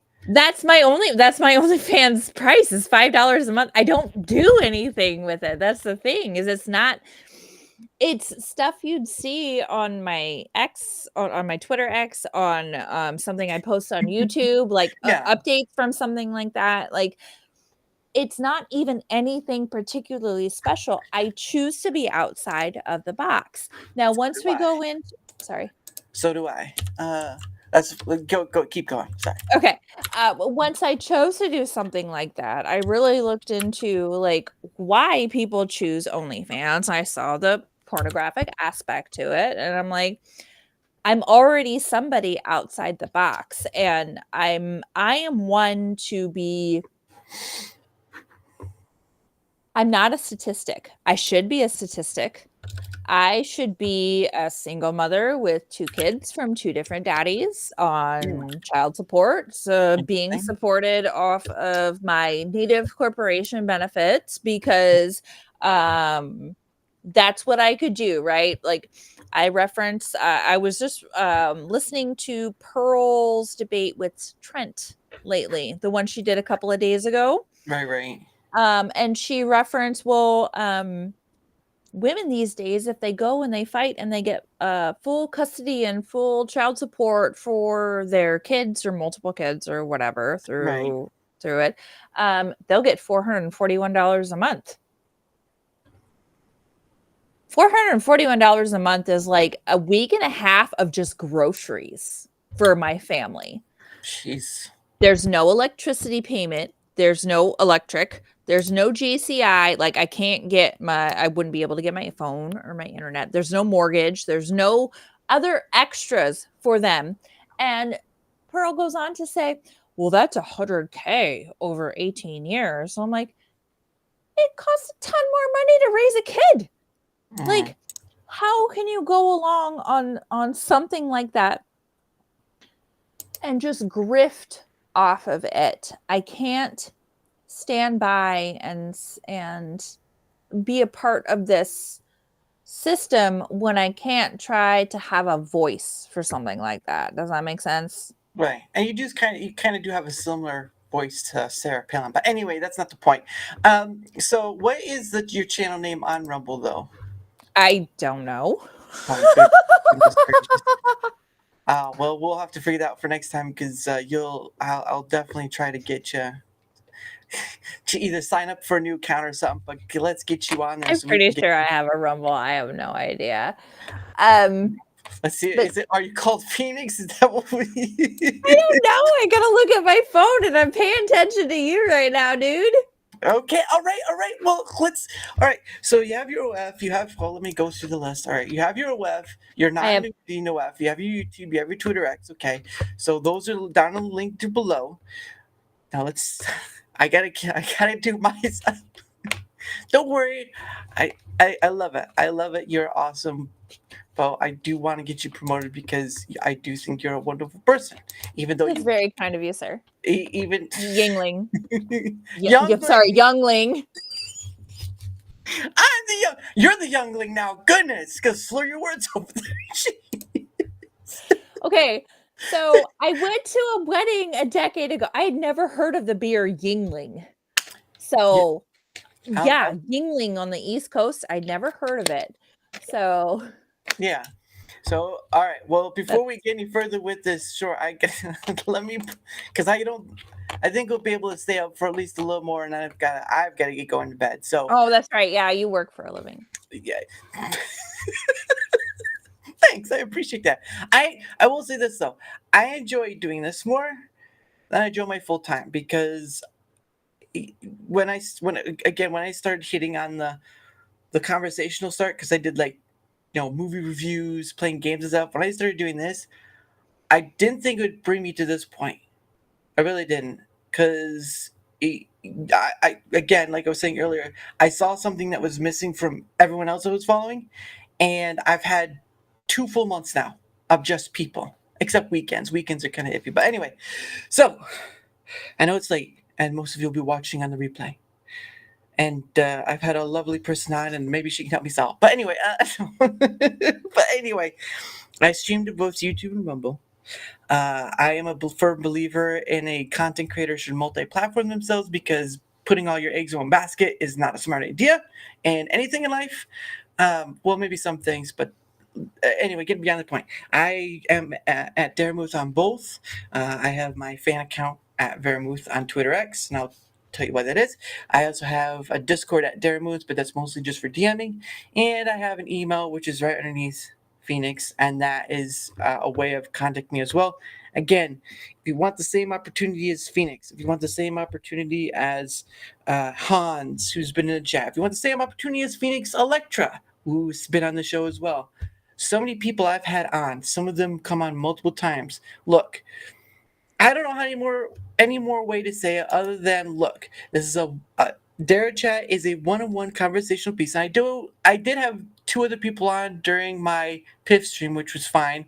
That's great. I can't do those big multiple stream whatever ones. But my thing is, like, I saw a thing that was missing from other content creators where they just talk about a niche area. That's fine. Do what you do. But where's the conversation on people on the ground floor, right? Like, I know I've talked to a lot of content creators, but they're not rich. They're not multimillionaires. They're not these people you see on YouTube doing all that thing. Especially with you talk about the red pill stuff. The relationship between men and women gets lost in the fight because we think there is something to win. I'm going to tell you right now, we're all going to be dead one day. So what are you winning, right? Like, what are you winning more time? What is it? I'm getting to it. Anyway, the point of the matter is, if you want the same opportunity as the many people who's been on my chat and been on my show, is just go to those 3 places or leave a comment on either YouTube or Rumble. Look, I want to get to the point where people come to me and say, can I be on? And I'll say, yes. Is it a long way there? Yes. Yeah. Is my credibility even close for that to happen? I don't even know. I'm still at the low end of people to follow. But at the end of the day, that's what I'm trying to go for. One day I hope to make some sort of thing off it that I don't have to have a full-time job anymore. I still have a part-time job. But the thing of it is, right, is I see the potential there. It's still going to be difficult. I still got to go fish for people. But at the end of the day, if I can get someone like Phoenix, who's been a while to get, I can get just about anyone. So, because she's lovely. But that's beside the point. But anyway, so I got to do the one thing that's annoying. And you've heard a lot of YouTubers say that. I know. I say it because I have to build my credibility. So, I know you're having fun over there. So, hold on just a second. Hold on. Anyway, so I need your help with my engagement. Yes, I know. Like, subscribe, follow, blah, blah, blah. Yeah, all those YouTubers did it. I've heard it 1,000 times over. I've followed Markiplier since the days of the first FNAF. I've heard it many a time. The reason why I ask for your help in it is because, again, in order to have more people on, I have to reach more. And then reaching more allows me to have more people on. Name recognition, right? Name recognition is part of that ordeal. I'd like it to be able not to have to chase people like I do to have on, but that's part of the ordeal. It is. So if you either like, follow, or leave a comment, or just do one of the 3, it doesn't matter. Anything helps, because I'm telling you right now, I'm here for this. I'm here for this. Yes, it'd be nice for all the likes and the notoriety or whatever, and the monies, whatever. But the point of the matter is I saw something that just wasn't there. I felt like it wasn't there. I kept seeing these content creators talk about the stupid entertainment. Let Hollywood just die, please. Just let it die. I kept seeing about the politics stuff. Just let it die. Let it go. Let it go. I kept seeing about all this other stuff. All this stuff that just wasn't important. Look, I don't know what to tell you, but you saw that Aurora stuff, right? Like all the Auroras, and you guys have it up more than that. I'm here to tell you now, if you didn't have the magnetic sphere, which protects us from that, it wouldn't matter anyway. None of this would matter. None of this, we'd all be fried chicken. That's what we'd be. So my point is having these conversations, and again, these conversations, even if the person's on just once, are a time capsule. They're a time capsule capturing our discussion about whatever. You see 2 people have a discussion about whatever, right? Maybe not too much whatever, because again, I try to give 98% to you. All I ask is for the 2%. I'll answer for the 2% because of YouTube. I don't believe in being on one platform because I've seen how much trouble it is YouTube, Twitch, all this stuff. All of them have their singular problems, but if you have multiple platforms, at least as multiple as you can handle, you're good. You're good. So again, a like, comment, or follow, all three or one of them, anything helps because I'd like to have more people on. I already have one person set for June. One person set for June.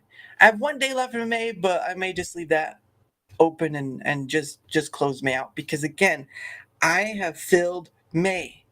I have filled April. Yes, I have to go through Twitter X. Yes, most of them are creators from Rumble or whatever. I'm trying to reach across the board, but you guys don't understand how hard it is to go out and just see someone talk about something else other than these big things that don't they complain about, yet they go back to talk about, and then they keep complaining again about how there's no solution. It's always a back and forth complaint. Let's have a conversation. Simple as that. I'm not here for arguments. I'm not here for big debates. That's for the birds. We can have our disagreements. Let's have a conversation. Let's just go for it. Let's have fun with this. You've already seen me talk to her about Alaska, most of which I don't know. I don't know. But we had fun with that. We had fun with it. If I can make her smile, you can smile too. It's possible. It's possible. So anyway, thank you guys for helping me out. Thank you guys for being here because you have no idea what it means when I can get someone from the chat in or someone like Miss Phoenix in, and we can just sit down and have a conversation about whatever. Because she is right. She is giving her valuable time because she doesn't have a lot of it. But getting that time, getting that opportunity of time is I am grateful for because again, I did try to get you on before. I know you have these things to go through, with your husband or whatever, and that's very understandable, fine. But at the end of the day, time is of the essence, and there are so many people out there. I'm connected to Rumble, I'm connected to millions. Through YouTube, I connected to billions. Just imagine, I've said that, many times over, if I was connected to 1 million people, right? If I had 1 million people on, I'd have content for the rest of my life, and it still wouldn't be enough because you see these people wanting to have a conversation about whatever. Like, I don't know how much you saw of my stuff. I mean, I don't not much, just like maybe one stream or whatever. Maybe shorts. You saw the shorts. You probably watched it. See, I told you. But I saw that look. But it's like my streams, like I only have like one stream like 5 hours. Everything else is below that. Gamer streams are like 6 to 7 to 8 hours. I am less than a gamer stream. I could take up half a day. Come on, guys. So, but no, I do thank you for being here, and always you are welcome back anytime. I know it probably won't be for a long time, but you're always welcome back because, dear Lord, it's not every day you get to look at a lady like yourself and say it's gonna be a good day. But anyway, but yeah. So you already talked about your not no nudity OF, and yeah, you're right. OnlyFans was about creators, but then it got hijacked because of all that stuff. It still is, and then you have more other things. Amaranth, Amaranth, Who's that? Amaranth on Twitch. She's on Twitch. She's a OF creator. Well, then never mind then. But there's a lot of OF creators, and you see a lot of these. They go to Twitch and they put their OF in there and they try to. It's a lot of this BS we keep allowing, and yet we say, "Oh, we'll take care of it," and then we don't because we secretly want it to happen. It's your actions, not your words, that throw you out the door, rather than So it's Yes, what, yeah. And now I'm the one that feels old. Maybe just because I'm an old soul or whatever. But anyway, so yeah. But so let's go. At least let's talk about your illness because I know you've talked about that a lot on Twitter X, and just the pictures alone I saw you post was it's awful. Like how did it come to be? That's the question I like to ask. How did it come to be? So Alaska Native women are actually more prone to autoimmune diseases. My grandmother had one. She had lupus. She also had high blood pressure. Mhm. When I was going over my liver information appointment just recently last week, that I was kind of waiting to see how that was going to turn out, whether or not I could keep this, because it was going to be a really bad medical issue. I wouldn't have the proper headspace for something like this. Like that is that's very important to me, is my mental health, and I hold that really close to me. Is if I can't be comfortable with myself or my medical problems or be able to explain them, I really shouldn't be out and about. I'd probably be crying in a corner right now, like just honestly, like knowing myself. So my grandmother has her own things. My mother has her own things. My sister has her own things, and I have a handful of them. Most recently, I had posted about my son having influenza B. But a couple of weeks before that, I had some weird medical thing happened where I couldn't function for like 4 or 5 days. My spouse took time off to take care of me. I collapsed in the hallway. I was dead weight. He was having to take care of me on something like that. And we called my nurse doctor, or my nurse case manager, with my doctor, and we'd gone back and forth. I had a negative COVID test. It was a fever off and on, but it wasn't like hugely big. It wasn't like 105 degrees. I mean, you have to go to the ER if you have 105 degrees fever, right? Yeah. So I was in bed for 4 or 5 days for something like that. I'd recovered. My son had then had influenza B diagnosis a couple of weeks afterwards. And I had taken the time to go and do something like to take care of him. He had an entire week off of school because of that. You don't send him to school. That's the responsible parenting decision, is once they have the diagnosis, if they have a fever, if they have lethargy or anything along those lines, you just don't send them to school and you take a day. And that's what I am capable to do as his stay-at-home parent, essentially. Right. So we go through the motions. I finally get him to the doc. I'm like, okay, it's been like 2-3 days with this fever. We do this, we that, the other. He gets tested. He has influenza B. He finally gets to go back to school. And then I had regular blood draws scheduled for the spring and the fall because of my own autoimmune issues. And they had come back just erroneously with high liver level. And my nurse case manager calls me and says, hey, you have this high liver level. You need to abstain from alcohol for an extended period of time. We need to go and retest your blood. And if you come back with it positive, we need to send you to this specialist. Okay, whatever. It's not anything that I'm unfamiliar with, having 4 autoimmune issues already to begin with. Like, once you have one, you learn that you're going to come along with another, right? Well, I guess maybe not, but some people know something like that. So when we go and retest, my liver levels are spiked again, and I'd abstained. I'd been healthy. I was getting my sleep. Like, there was no reason for me to have higher liver levels, because it's blood work. It's something out of my control. When they ran the blood again 2 days before my liver appointment that I was already anxious over, I had already had a manic attack like the night before. I had to apologize to my kids for my behavior and how I acted. Like, I hate going to the doctor, and it's probably more anxiety than what most people would have, but I have a history with doctors not believing me or not going along with what my body says. Like, I've always believed you live in your own body. You are the one who knows what goes on with your body. Right. Why would a doctor or blood work or anything like that say something different? So when I had a doctor not believe me several years ago, when I had a drug allergy, just like, fuck it, I'm going to go and live in my own body. I knew there was something wrong for a time during all this 8 weeks of blood work, but I wasn't sure what. My body felt heavy. And if you have ever had the flu, you understand what it's like when your body feels heavy, or you can't move, or you have the dead weight with something like that. So the liver levels came back. I go through the whole liver test first. And the guy taking my ultrasound information was like, "Why are you even here? Your liver levels are fine. There's no fat.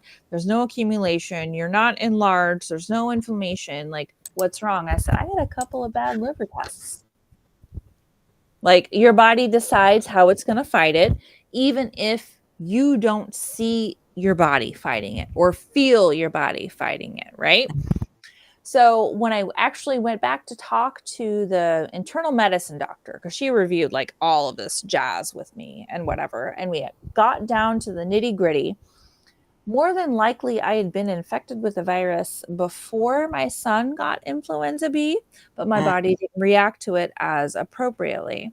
So when it came down to my body fighting it, I didn't present as doctors expected. And frankly, I'll just accept at this point that I'll never present how doctors fully expect me to. Like, you again, you know your own body. So when I talk with that through the internal medicine doctor, she's just like, "Wow, this and that and the other and everything." I'm like, she didn't even tell me my regular blood work had come back normal. I had to find out through my own health portal website that I can access. My liver levels had gone back to normal, which means my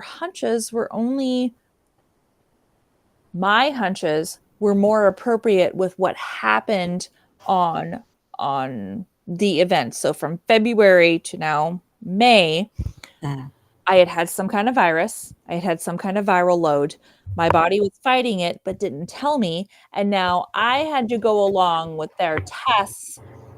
Mind you, I'm blessed with free medical care because of my blood quantum, my native blood quantum. I'm eligible for free medical care for life as long as I live in an appropriate medical health like area or whatever. I never looked into that. So I got to go in to a doctor, see the specialist, get all this stuff done for them to tell me you had a viral infection several weeks before your son. And I had to completely change my lifestyle in order for them to come along with those means. And again, my own reason for distrusting medical personnel. Does that make sense? Yeah. So when you come along down to it, and one stance I'll always carry with me is, you are the only person who lives in your own body. You are the only person that can trust your own gut. And if you really do feel like something is wrong, you should probably go and get checked. Like, unless the other stance is when a doctor tells you when something is wrong, you don't always have to believe them. You don't have to take the medicine. You don't have to take the antibiotics, because the drug allergy I was referencing was for my rheumatoid arthritis. I ended that 3 years ago. And at the time I ended it, I was having too many excessive blood issues for it to be normal. And they just kept telling me to continue the injection, continue with the treatment, continue with all of your meds. It's not your blood work. There's something else wrong. Your body's pushing through. Well, in the end, right before I ended the drug, I had pretty severe leukemia-like symptoms. I had excessive blood issues, bloody noses.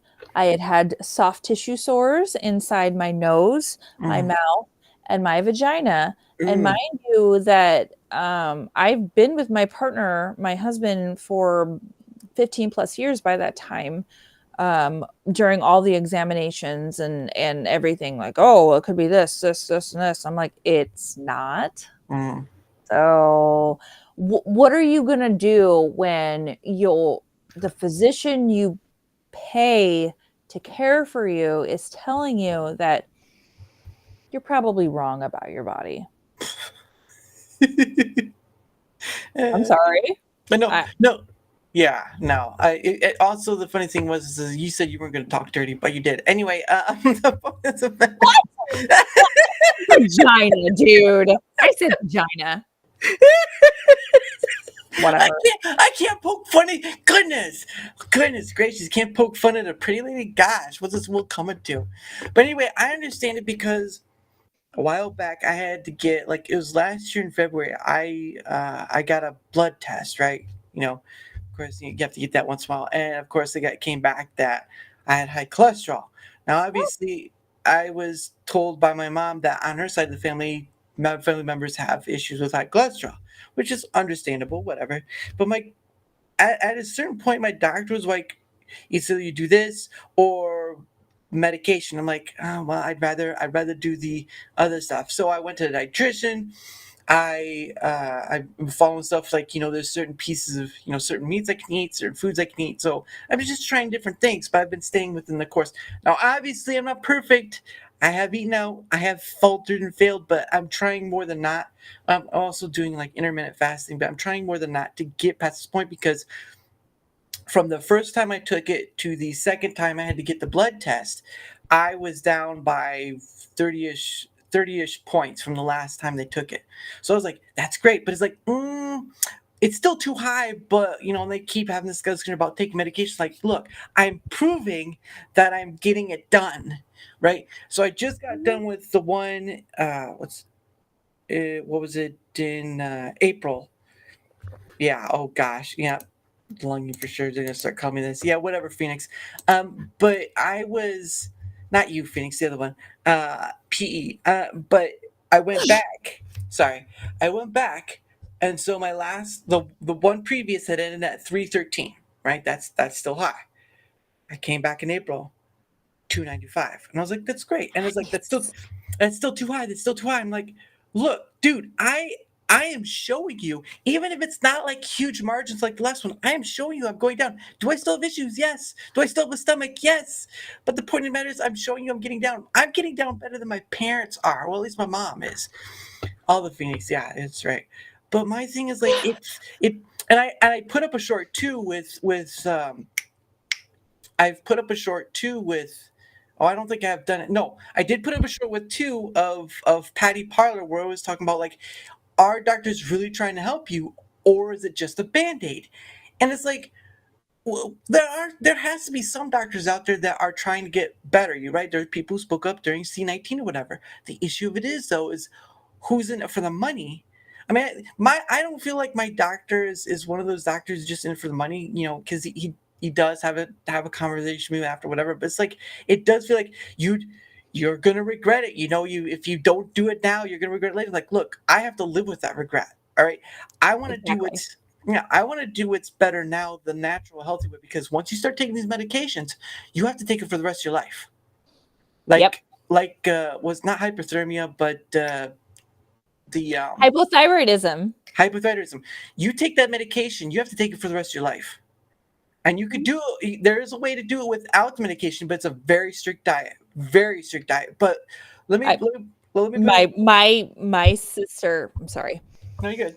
Sorry. Your there are more autoimmune issues in my family than expected, and family members have gotten diagnosed with the likes of fibromyalgia and hypothyroidism, and when I first got diagnosed with rheumatoid arthritis, you can change everything about you, but they still want to push that medication. Yeah, and for me, it's just like, look, Doc, I understand what you're trying to say, because he did have a point, right? Like, you have a saving point now, but it's like, I'm still young, I still can change this around. Yes, do I still have issues with eating out? Yes, but am I doing it less and lesser? I'm trying to. Am I eating more healthier stuff? Like, I've got, like, I know you guys probably don't have it, but I've been like Dave's bread, right? There's an app, right? There's an app I have. It's called Yuka, right? It's Yuka. It's made by the French, but whatever. But I've used it to it allows you to scan USBs of certain foods or whatever to find out like if they're good or not for you. So I scanned. I'm gonna try to bring it up. I thought I have it here. Um, no, so but because of it, I've been getting like Dave's bread. I've been getting like boar's head, deli meats because Mhm. it's like healthier versions of it. I'm trying to find. There was a. I got the fruity pebbles one on there.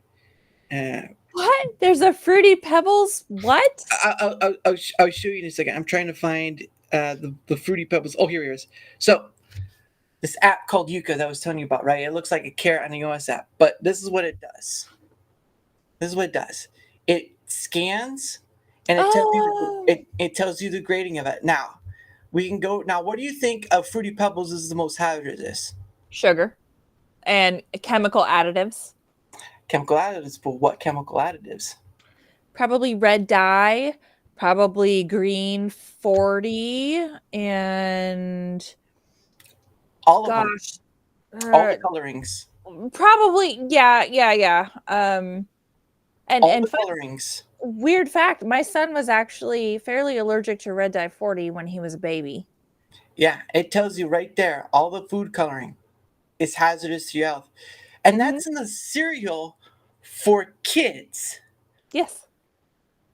I'm going around to I'm using this app, and I'm going around because they give a like a rating and stuff or whatever. Now you get more if you pay for like the yearly, like you could pay for a yearly, and it's like $10, is like the lowest.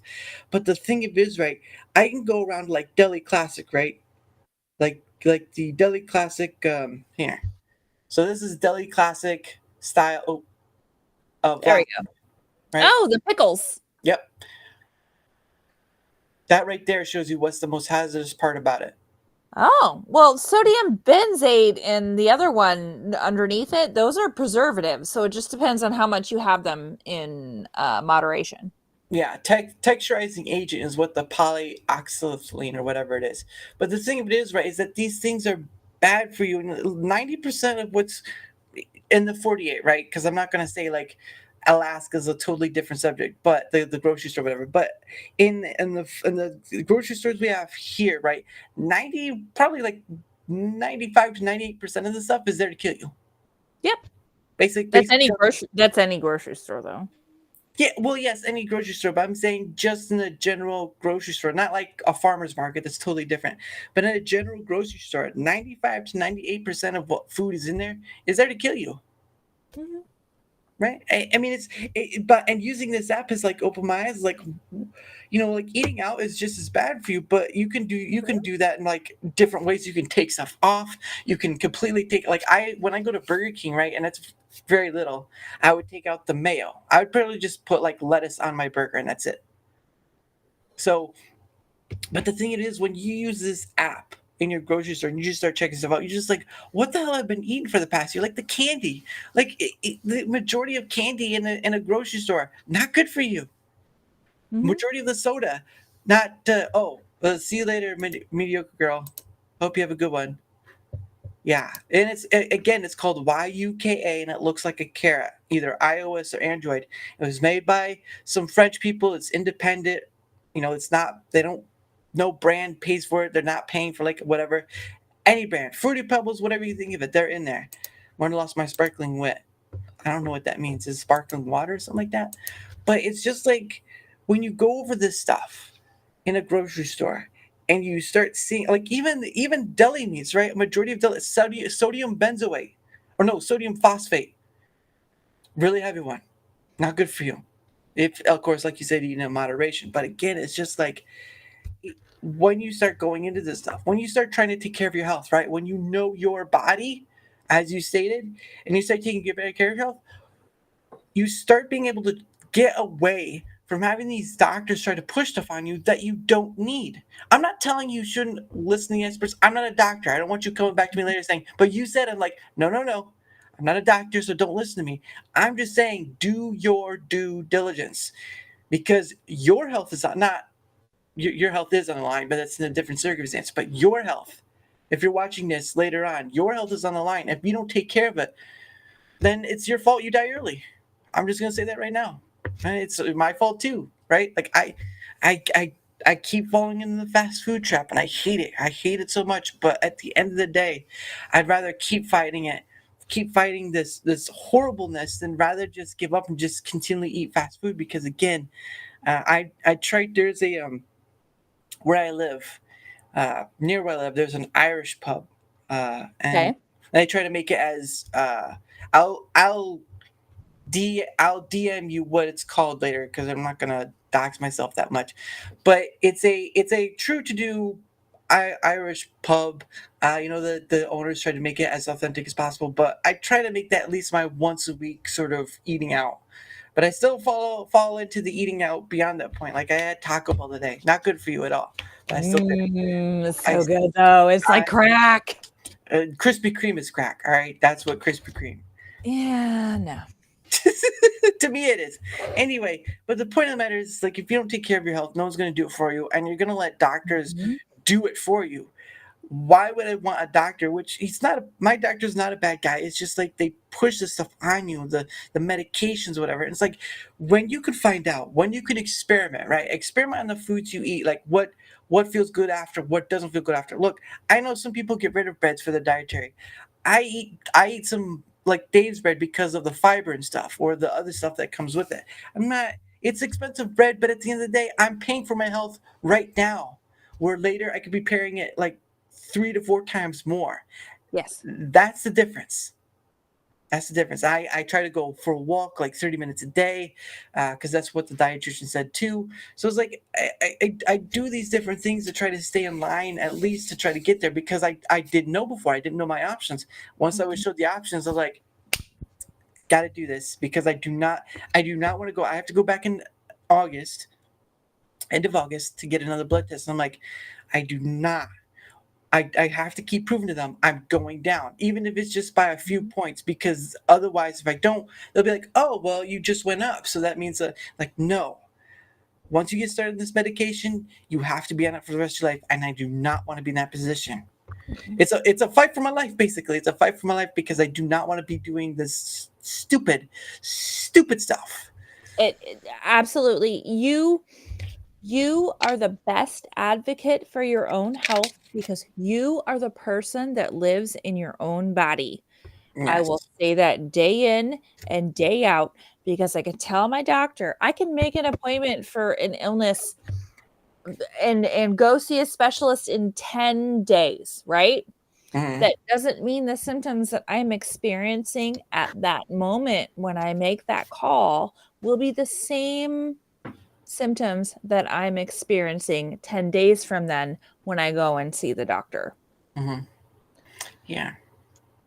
So I'm fully with you on something like that. The only reason I had ever figured out I had a nightshade potato allergy Mhm. was because I had paid attention to my body, been purposeful with my food diary, what I ate, what I Mhm. didn't eat, and then I came across a potato salad. And when I was pregnant with my son, Mhm. that I willed to get pregnant with my son. I got pregnant with my second against doctor's orders. That's how much I Really? wanted a second kid. Yes. Wow. Um, but I got pregnant with him and they're like, you shouldn't, you shouldn't. I had to get off my chemotherapy drug. I had to get off most of my steroids that I was on. I had to get off another one. And they're just like, okay, well, you want this, you do this, this, and this. And I had been at a birthday party, a family birthday party once.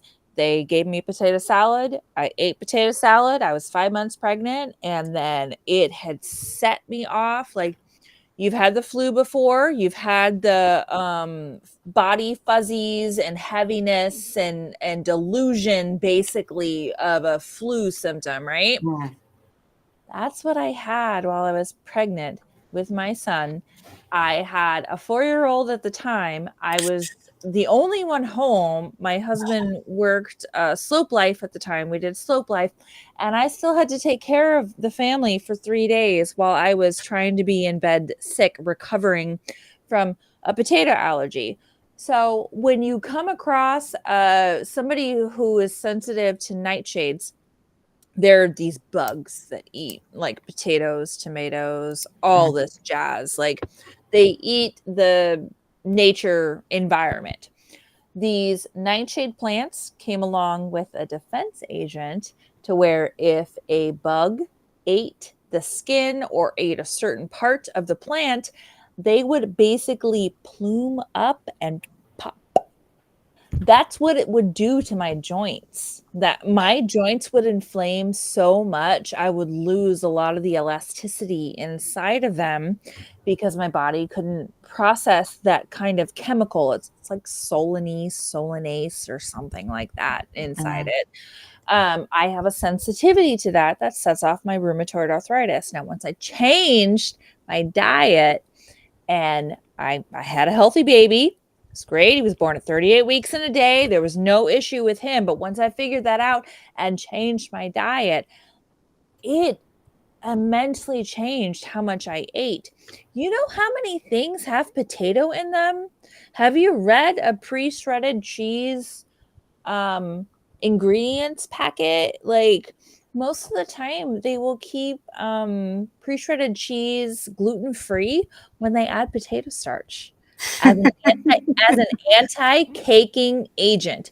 So I can't go to any local Mexican or Italian place or any place that doesn't serve like a slice of cheese. Like I can have sliced cheese, but I can't have pre-shredded cheese. So that is just, it shrinks everything you can eat, and you are very aware of everything you have to eat in order to stay healthy and be healthy. I can't eat potato starch, and I can't eat an ingredient called modified food starch. You go look at your Campbell's tomato soup and you will find the ingredient called modified food starch. That can be a mix of rice, potato, or wheat. Yeah, and the thing is too is they do that whole talked about that whole bug thing too and all that stuff. But Oh, so gross. I won't ever eat the bugs. well, I mean, I have the chocolate covered ants wasn't a bad ordeal, but I mean that's a different subject altogether.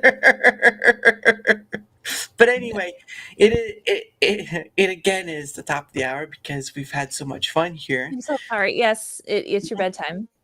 No, don't be worried. I was willing to give up some time for it because again, you of course on different time zones, but I don't know when I'll ever get you back on again. So it's just like it's our time capsule together.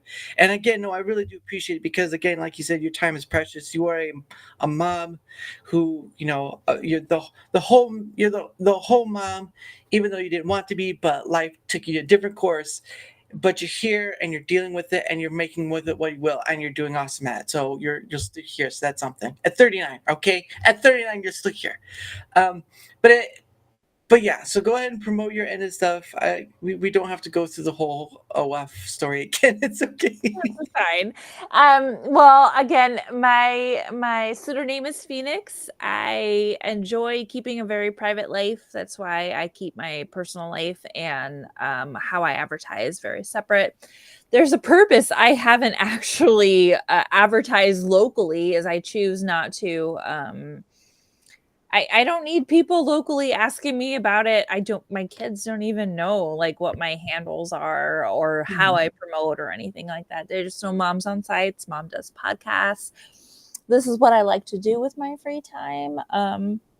A lot of the platforms that I choose to have is showing families that they can do a little bit of um, I don't know, just different family styles. We're I don't know what 90s sitcoms you've ever seen, but we're more along the lines of like Roseanne and Malcolm in the Middle and like Modern Family. There's always chaos, there's always something happening, there's always something going on, but you have to roll with the punches. And I love being a mom and being a wife, and I need to have something for myself, and this is kind of what I choose to do with something like that. So again, my name is Phoenix. I have a YouTube channel, and I have Twitter X. OnlyFans conspiracy fans.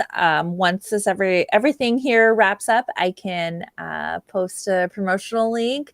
Again, I do OnlyFans. It's not necessarily for the moolah or anything like that. I want to show that you can have a platform and have a subscription service without getting nude on something like that. And there's a lot of familial story on why I chose OnlyFans. Maybe we can get back to something like that one day once Oh, the yeah. schedules align. But I'm very happy to have you, sir. Well, you're on my show, so I'm happy to have you. But we can go either way. It's okay. I'm just happy to have you here with me and letting me explain my story, because it's very unique, and I can provide a unique perspective to the small town mom and person that may not have that voice in something like this, and excuse me, change the rhetoric Right. of having the pearl or red pill or the likes of something like that, because that's Yeah. not always the life, and that's not what really men should be looking for. So Well, and just not my only that. opinion. Well, not only that, but and of course her links are in the description below. Again, it's no nudity. OF. It's more of Mhm. like, don't you talk about conspiracy stuff as well, like aliens or whatnot? Or I do. One of my favorite conspiracy theories is alien people. Like, I don't. What does that mean? Alien people? Is it like aliens or people who look I like don't know. aliens? So lizard people more than likely. Oh, yeah. I Lizard know. I people get more it. than I watch Neurotic. I understand a bit, because he has the what is it? The Final Frontier or something like that. I can't remember what it is. Uh, it's but fine. It's 10. It's midnight your time, sir. no, it's fine. I was just trying to figure it out. But no, again, that's again, like I told you before, the conversation, a free flowing conversation. You can go. We went from discovering about Alaska from your point of view to talking about all this other stuff as well. Even though, yeah, it's only been 2 hours, but there's more for next time. And that's what this is. It is more for the next time and the next and the next. The conversation can continue. It's not just what's the topic of the day here? What's the topic of the day?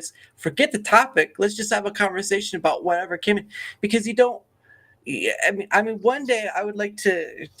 That's a money issue, but one day I told I can't remember who it was. It was either Hans or somebody else. I was telling them about my vision was is there I was one day looking at like having this like butcher table, right?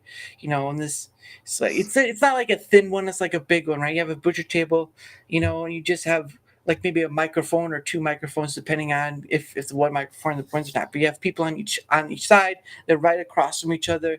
It's in a home, it's an actual lived home, not some studio look or whatever. It's an actual lived home. It's like a sky blue in the background with like white cupboards, and you can see a bit of the kitchen here or whatever. But at the end of the day, it's authentic, it's real, it's lived in. You won't see all these wires and stuff or all these cameras. There's like maybe like one wide camera and that's it. It's simple. For me, it's just about being simple, authentic, all this stuff, because I see all these content creators, they have these $10,000 studios, and I'm just like, why? What? I don't need a sound. I mean, it would be nice for a sound bar to do like a fart noise, but that's just it. or just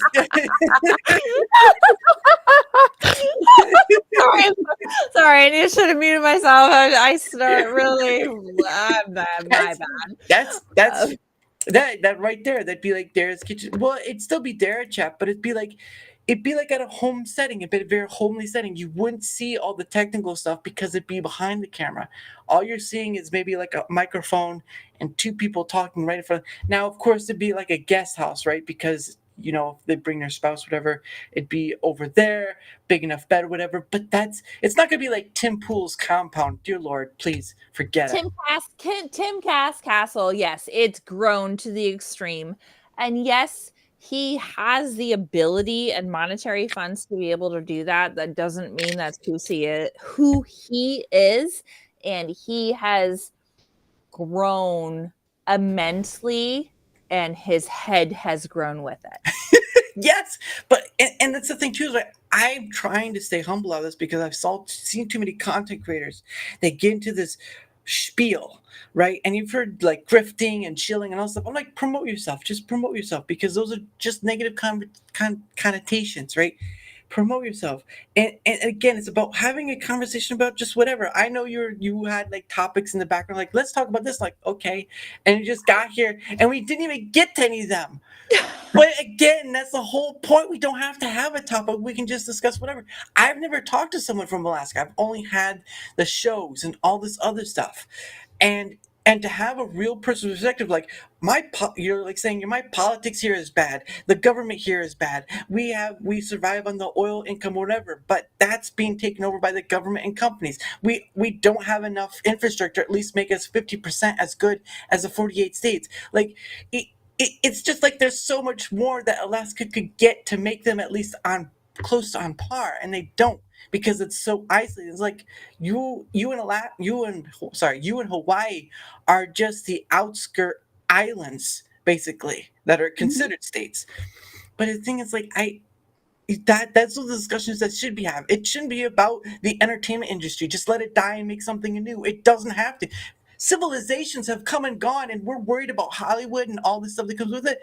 All the pedos. Whew. Well, and that's a lot of different discussion for another time. But and Hollywood entertainment, the politics. Look, I've told people many times, political identities are nothing more than BS tags for a tribe. That's all they are. That's all they ever will be. We people who have whatever limited power we have, vote other people in to have this conjoined power in order to take it to this conjunctual power and do something with it. And you know what they end up doing? They end up abusing it.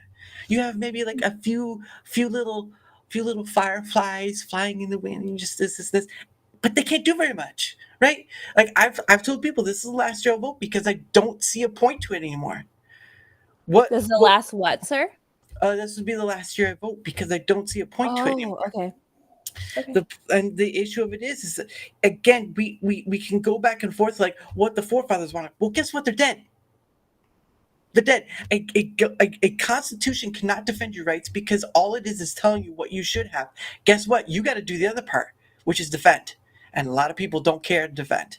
A lot of people are not willing to get up there and do the stuff they need to because, again, they have families. They have all these other things that take their time and stuff away.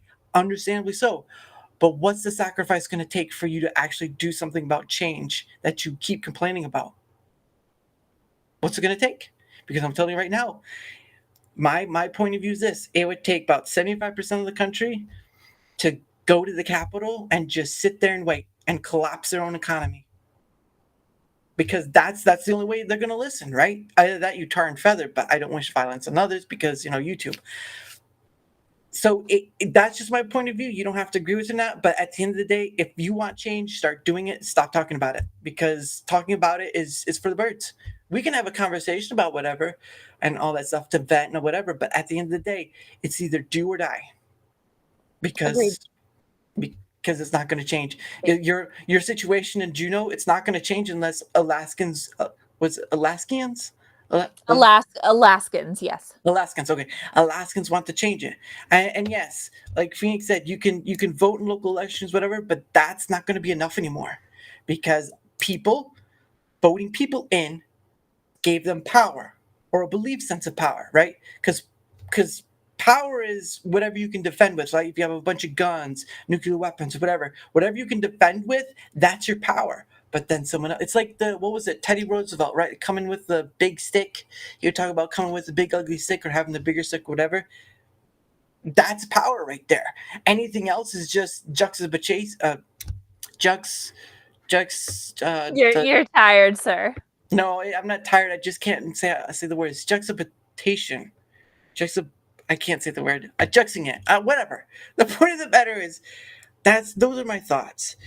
And we only have so much time to make course correction. If you want change, now's the time when you're alive, because when you're dead, it won't matter anymore. And the thoughts that went with you, the want of change, is going to be gone. It's going to be like a light, and it's not going to pass down like you think it will. I'm sorry. I know I've gone past my point. I got to promote myself before the bed. I apologize. Hold your thought. Just hold your thought. So I am on YouTube and Rumble at Daramouthe. Go to either one. it doesn't matter to me because I stream to both. I'm not a one person platform because I've seen what a one person platform does, and it's dumb. Multi platform yourself, it's either creator or platform. Choose, right? Choose. I also have a fan account on Twitter X. That will be a conversation for another time. I have I DM on Discord at Daramouthe or my email. Again, 3 different places to contact me at or leave a comment on YouTube or Rumble. Again, just like Phoenix here, Phoenix Electra, Hans, so many other people, you have that opportunity. I'm not here for debates. I'm not here for arguments. We can have disagreements. The point of the matter is we can have a conversation. You just saw 2 hours of it. You just saw 2 hours of it. It's that easy. It's that easy. I'm not angry or whatever. It's just like You're passionate. people need to want to have the ability to have the courage to take the leap. Look, I've had people on who've never shown their face and you just hear the voice, and that's okay. Respectful, need a mic, no gamer words. That's 3 rules I have. 3 simple rules. I That's don't all you- understand what gamer words are, sir. See you next Tuesday. Bundle of Oh. sticks. I And could with- call somebody a see you next Tuesday, but we didn't get to talk about her. Well, we'll next time. The N with a hard R. You know that sort of stuff. Mhm. I- Never I- a fan of that word. Well, I mean, it's like I can say Negro. That's not a real big issue. It's just the other ones that YouTube. Just blame it on YouTube. But anyway, that's 3 simple rules. 3 simple rules is all you need, guys. June. May is pretty much full. I'm looking forward to have the rest of this month. Every weekday I can't have full. I don't care if it's me bringing back another person like Phoenix here whenever she's able to.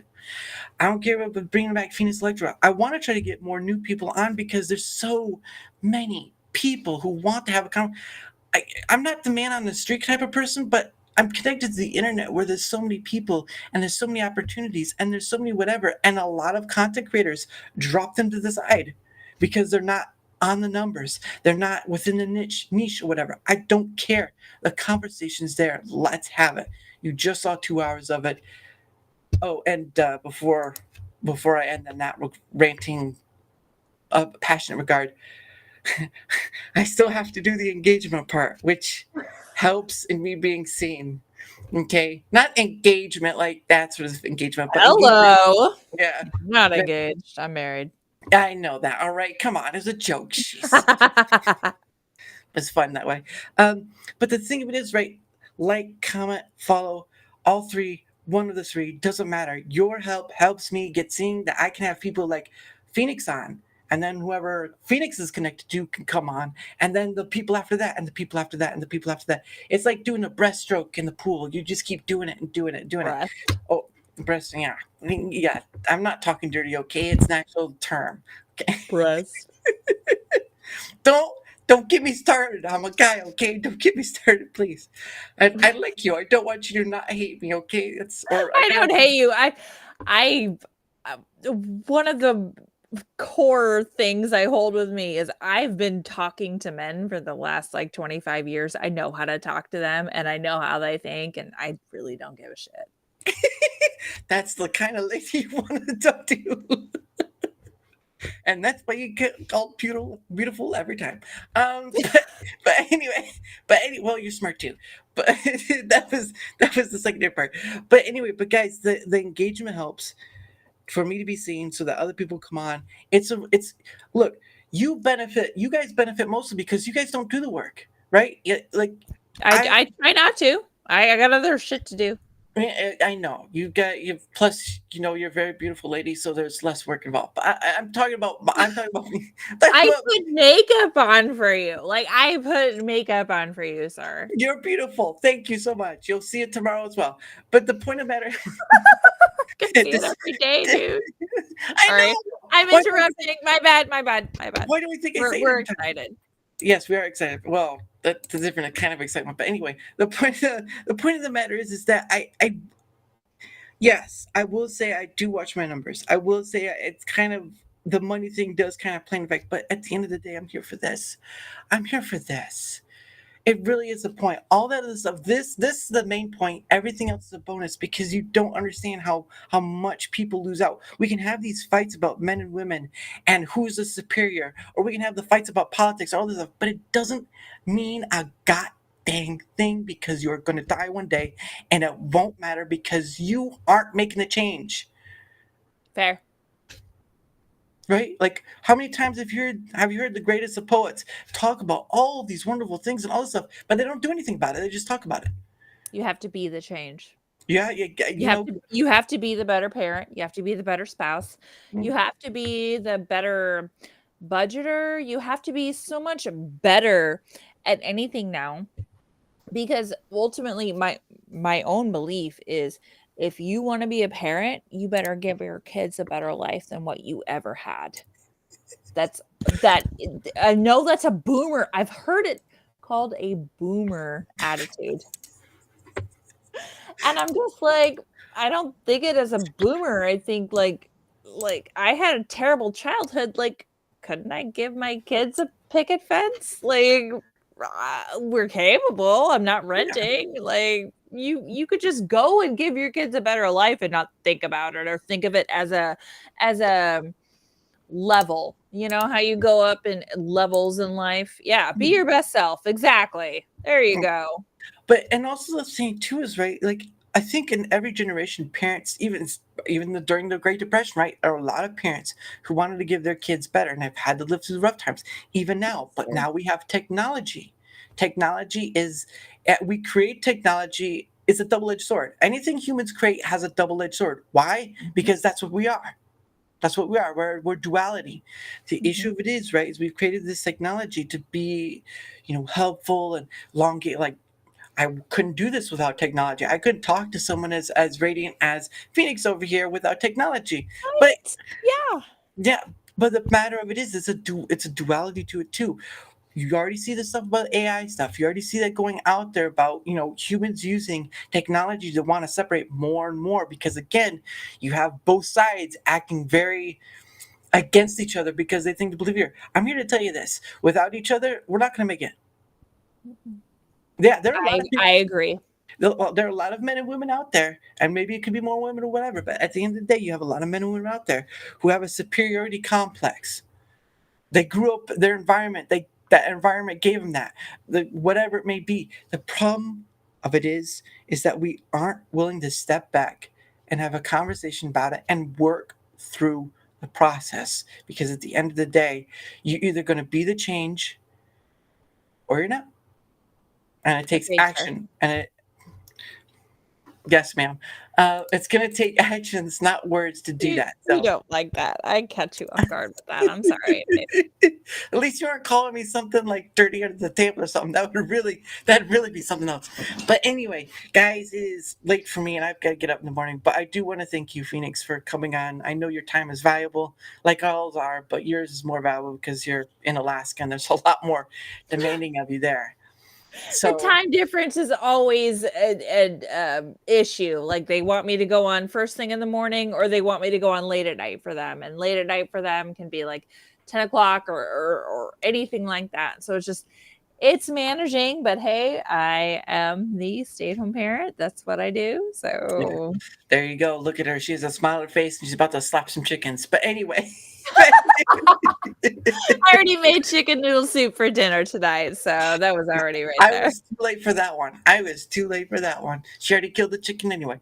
But no, but yeah, I do hope to have you on. I say to everyone who's come on, and I know the more people I have on, the harder it gets to have them back on, because everyone's busy, everyone's on schedule, all this stuff, and so I do hope I can have you back on again, because you really are smart, and you have your point of view from Alaska, which we don't have very much here in the 48, right? We say the same for Hawaii as well, but we don't have that. You have the shows, which are great, which is fine or whatever, but they're not a true connection to Alaska. You could have all these other people, go to like that military building I talked about or whatever. The point of the matter is that Alaska, it can do more. It can do better with more.